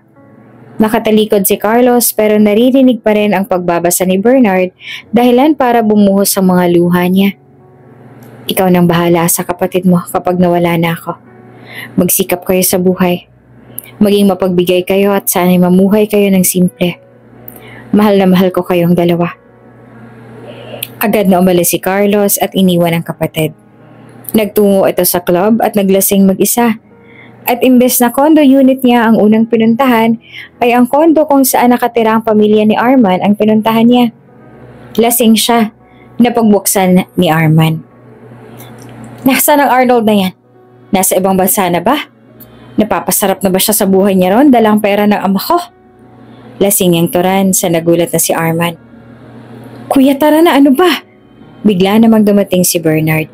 Kanina pa nitong sinusundan ng kapatid. Nagpapasarap? Ani Arman at ngumisi. Ang perang sinasabi mo ay hindi na hawak ni Arnold. Kumunot ang noon ni Carlos. O ano? Nasa bank account niya na. May tagahawak na siyang iba. Ang pera ay binigay niya sa isang ampunan. Ang iba ay pinagtayo niya ng nursing home na nakapangalan sa ama ninyo. Ang perang sinasabi niyo ay hindi na hawak ni Arnold. Hindi nagpakasarap si Arnold dahil walang-wala na siya ngayon. Hindi kailanman nagpakasasa sa pera si Arnold, katulad ng iniisip ninyo. Diretsong pag-amin ni Arman. Hindi naman makapaniwala ang dalawa sa ginawa ng kanilang kapatid. Isang umaga ay abala na si Arnold sa pag-aasikaso sa mga alaga niya. Napapangiti siya habang pinagmamasa ng mga matataba niyang pato sa kulungan.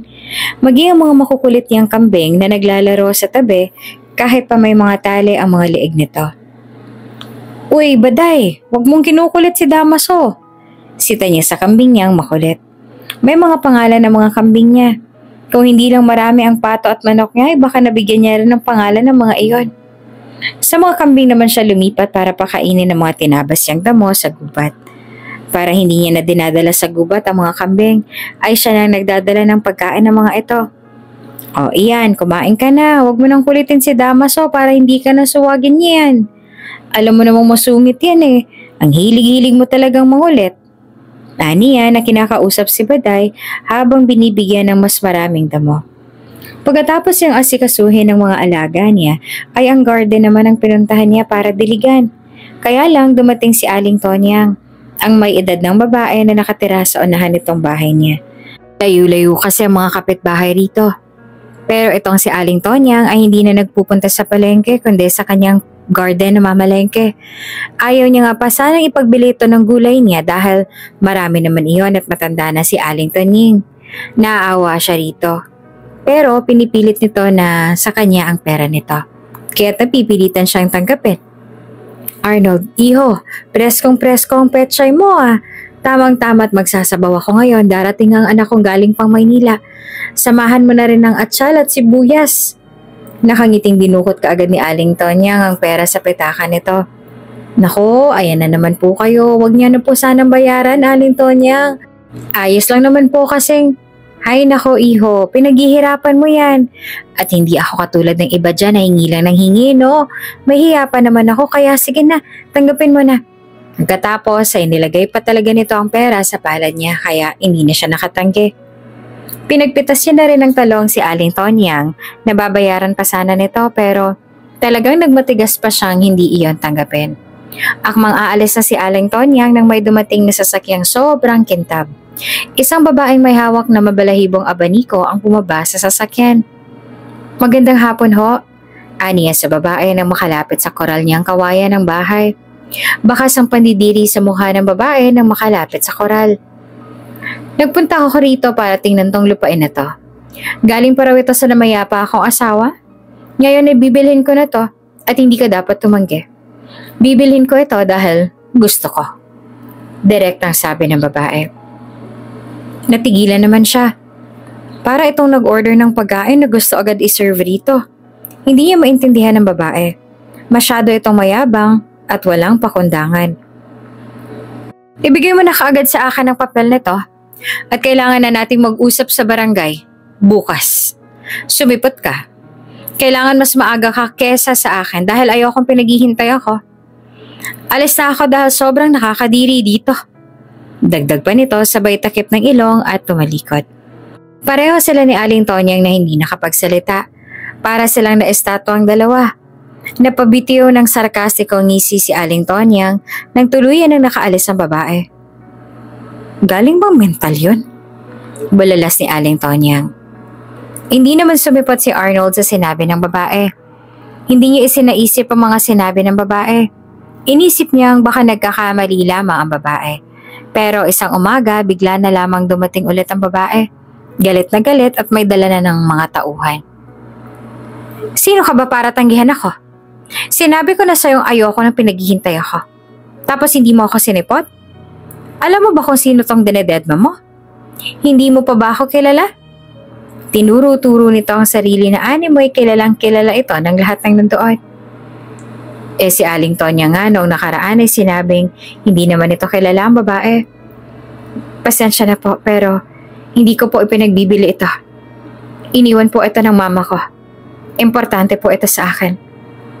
Nagawa niya pa rin sagutin ito ng formal kahit na bastos ito magsalita.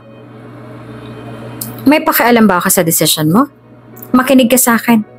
Hindi yung mga desisyon mo dapat masunod dito. Anito na nagmatigas pa rin. Hala sige, tanggalin niyo yung kubo niya. Lahat ng mga nakikita niyo, tanggalin niyo. Nagulat na lang si Arnold na bigla na lang nagsikilos sa mga lalaking kasama ng babaeng yon. Anong ginagawa niyo? Sa pagkakataong ito ay nairita na siya. Nagsimula ng baklasin ng mga lalaki ang bubong niya. Pinipigilan niya ang mga ito pero ayaw paawat ng mga ito. Pinaghirapan niyang ayusin ang mga yon pagkatapos sa ganun lang ang gagawin ng mga to. Hanggang sa natigil na lang ang mga sumisira sa kubo niya nang biglang dumating ang dalawang lalaki at pinagsusuntok ang mga naninira ng kubo niya. Sina Bernard at Carlos ang dumating. Namilog naman ang kanyang mga mata. Hindi niya inaasahan ang pagdating ng dalawa. Nagsipagtakbuhan ng mga tauhan ng babae nang masuntok na Bernard. Puiset!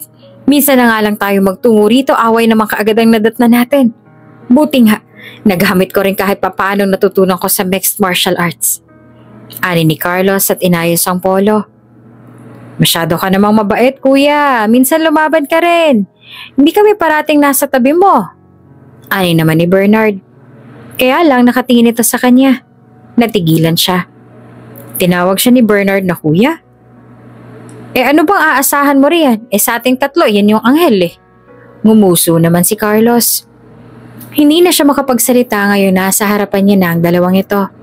Hindi niya alam kung ano ang pinunta ng mga ito rito. Kukunin ko ng mga groceries. Nakangising bulalas ni Bernard.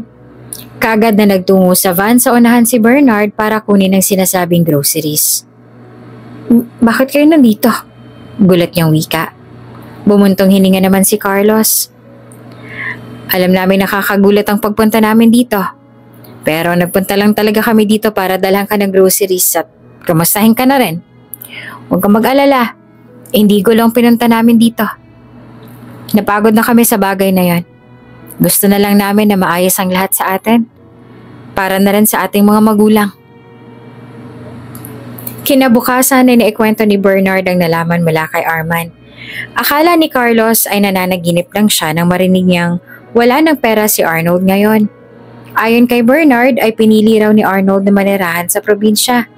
Talagang pinili nga ng lalaki na ibigay sa iba ang perang sanhi ng kaguluhan sa pagitan nilang magkakapatid. Nagkamali siya sa inakala nila kay Arnold. Talagang hindi ang pera ng ama ang habol ni Arnold. Wala itong balak na makuha ang pera. May kita sila. Kaya silang buhayin ang mga sahod nila ng kapatid niya sa isang firm. Wala naman talaga siyang pakialam sa pera. Ang pinaglalaban niya lang doon ay ang pride nila ng kapatid niya. Gusto niyang ipaglaban ang pagiging legal nila. Masakit sa pride niya at pagiging legal na anak na basta-basta na lang silang itatapon ng ama ng ganoon. Pero marami siyang napagtanto matapos malaman ang lahat. Siya lang din mismo ang may problema. Silang dalawa ni Bernard ang nagtungo sa isang nursing home na pinangalanan sa ama nila.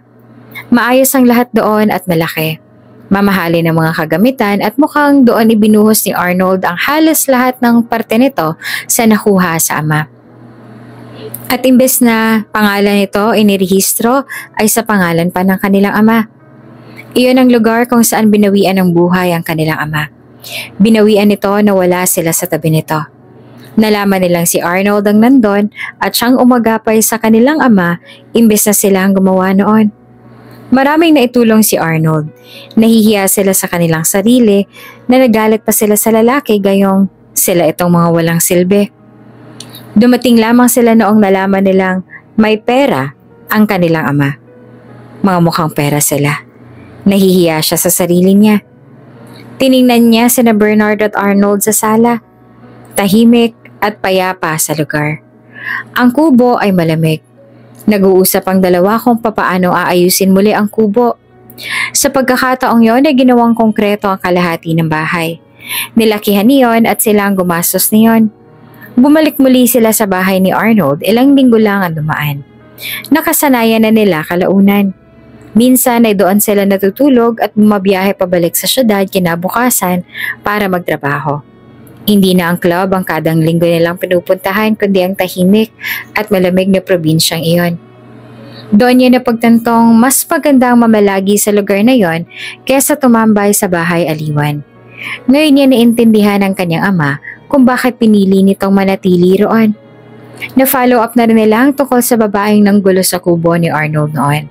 Nalalaman nilang kabit ito ng mayor doon kaya't biglang bumilog ang ulo at kumapal ang mukha. Ipinakulong nito ng mayor matapos mag-iskandalo at pinakalat ang totoong identity nito bilang kabit ni mayor. Naghihimas na ito ng rehas ngayon at umiiyak. Kuya, ingat ka rito ha. Babalik kami sa susunod na linggo. Ani ni Bernard na kumaway pa kay Arnold. Napangiti na lang siya ng matanaw ang nakakatandang kapatid na kumaway na lang din sa kanila. Nang nasa daan na sila ay bigla namang may namuong ideya sa isip niya. Balang araw, parang gusto kong dalhin dito ang pamilya ko kapag nagkaroon na ako. Mas mabuting dito na lang lumaki ang mga anak ko at dito na rin mag-aral. Malayo sa tentasyon at makamundong bagay. Aniya, napaisip din si Bernard. Parang gusto ko rin yan. May dala ng sangkaterbang beer sina Bernard nang bumalik ng probinsya. Sa labas sila ng bahay nag-iyaw ng isda at nagluto na si Arnold ng manok na sinabawan. Medyo maanghang. Uy, first time ko magpulutan ng sinabawan. Di ka pa nagkaka-hangover, may pangtanggal na kaagad ng hangover. Natatawang bulala si Bernard. Natawa naman si Arnold at Carlos habang inaayos ang upuan sa labas. May ilang kapitbahay na dadaan doon at tiyak na makikiinom na rin. Ganoon mag-inuman sa probinsya. Nagsimula na silang mag-inuman nang dumaan na nga ang mga magsasakang may hila-hila pang kalabaw. Shot muna! Natuto na rin magyaya si Bernard sa mga magsasaka. Natutuwa silang kakwentuhan ng mga magsasakang nagkukwento tungkol sa mga pinagdaanan nito kanina sa pagsasaka. Puros tawanan at biruan ang pinagsaluhan ng lahat. Mas masaya pa kaysa noong nasa syudad sina Bernard at Carlos. Nang makauwi ng mga magsasaka ay silang tatlo na lamang naiwan sa mesa. Mabuti naman at nagkatipon-tipon tayo ngayon dito. May gusto akong sabihin sa inyo. Para sa akin ito ng tamang oras para doon. Ani Arnold. Pumasok si Arnold sa loob ng bahay at nagtungo sa silid. Binuksan niya ang pinakaingingatan na lagayan ng damit. Kinuha niya ang card na matagal niya nang itinago roon. Nang makalabas ay nilapag niya sa mesa ang card na dala. Kunin niyo. Ani at ngumiti sa mga kapatid. Kumunot ang noon ng dalawa. Walang kumuha at halatang hindi siya naintindihan. Napangiti siya. Sinabi ng ama na kapag nagbago na kayo at naging okay na tayo, ay ibigay ko raw to sa inyo. Ang totoo niyan ay may makakuha kayo mula sa pinamana ng ating ama. Ako nga lang may hawak at ibibigay ko lang yun sa tamang panahon. At tingin ko ngayon na ang tamang panahon na yon. Ang dolyares na nakuha niya sa ama ay hinati niya sa 3. Ang parte niya ang ginamit niya para itayo ng pasilidad at ampunan. Ang iba ay inilagay niya lahat sa card na yon. Kung ano man ang gawin ng mga kapatid niya sa bagay na yon, ay bahala ng mga ito. Wala na siyang pakialam doon. Halos ayaw pang tanggapin ng dalawa ang card pero kinuha niya ang kamay ni Carlos at inilapag sa palad nito ang pera na deserve nitong matanggap. Pinatunayan ng dalawa na nagbago na nga ang mga ito. Kaya ito na nagsilbing premyo ng mga ito na ama niya mismo ang nakaisip. Gawin niyo ang gusto ninyo. Mag-ibang bansa kayo, magtrabaho sa ibang bansa, o mag-invest sa kahit anong bagay. Kayo nang bahala. Mag-iingat kayo kung saan kayo magpunta. Huwag niyo akong kalimutang tawagan. Ani ang nakangiti sa mga ito. Hindi na nakapagsalita ang dalawa. Nang makaalis sa mga ito ay tahimik pa rin. Ni hindi nga siya nito nagawang kawayan pa. Ilang linggo siyang nag-abang sa dalawa ngunit hindi na bumalik. Mapait siyang umiti. Wala naman siyang pinagsisisihan na binigay niya ng perang dapat sa mga kapatid niya. Balikan man siya o hindi, kamustahin man siya o kalimutan ay hindi na ito obligasyon ng mga kapatid niya. Masaya na siya kung nasaan man ang mga kapatid niya ngayon. Kung nagbabait-baitan lamang ang mga ito para makuha ang loob niya, ay hindi siya magagalit. Ingat kayo parate at huwag niyo abusuhin ang mga katawan ninyo. Maging malusog sana kayo at parati kayong gabayan ng nasa taas. Naibulong niya na lang sa hangin habang tinatanaw ang daan kung saan noon ay doon pinarada ng mga kapatid niya ang sasakyan kapag dumarating dito. Ngayon ay kay tamlay na ng mesa. Wala na mga kapatid niyang kasalo niya sa inuman. Parang kailan lang nung masaya pa silang nagsasalo roon. Nilapitan niya ang manok niya sa kulungan at pinakain ng mga yon. Pasalamat kayo at hindi na yata babalik ang mga kapatid ko. Hindi ko na kayo kakatayin para gawing pulutan. Wala na akong lulutuan ng sinabawan na maanghang. Wala na akong makakasalo kada linggo. Nanginginig naman ang boses niya kalaunan. Hanggang sa napagtanto niyang umiiyak na siya. Namimiss niya ng mga kapatid. Nagulat na lamang siya nang marinig ang busina sa unahan. Namilog ang mga mata niya at kaagad na nilingon ng likod. Pakiramdam niya ay namamalikmata lamang siya nang makita ang dalawang kapatid na kumakaway sa kanya at nakadungaw sa bintana ng sasakyan. Kuya, halika!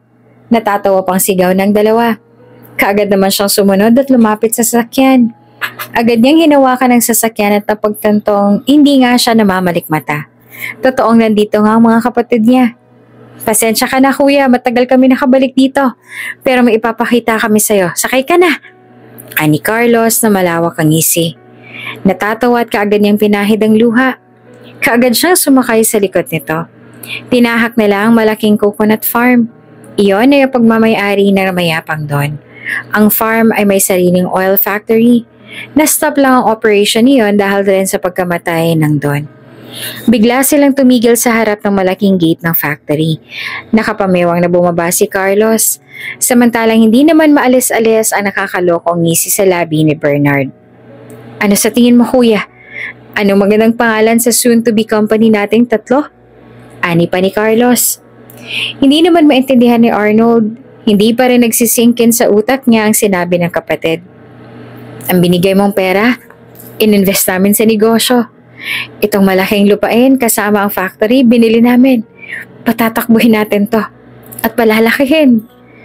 Masayang paliwanag ni Bernard sabay akbay sa kanilang dalawa ni Carlos.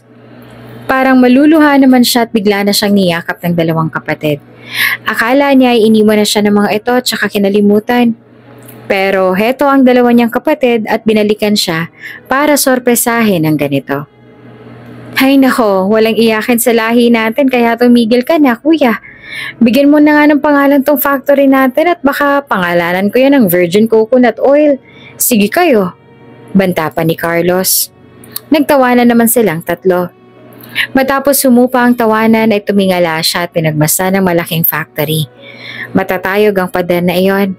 Malawak ang looban at hindi malayong mapapalaki pa iyon lalo kapag naging successful ang pagpapatakbo nila sa negosyong ito.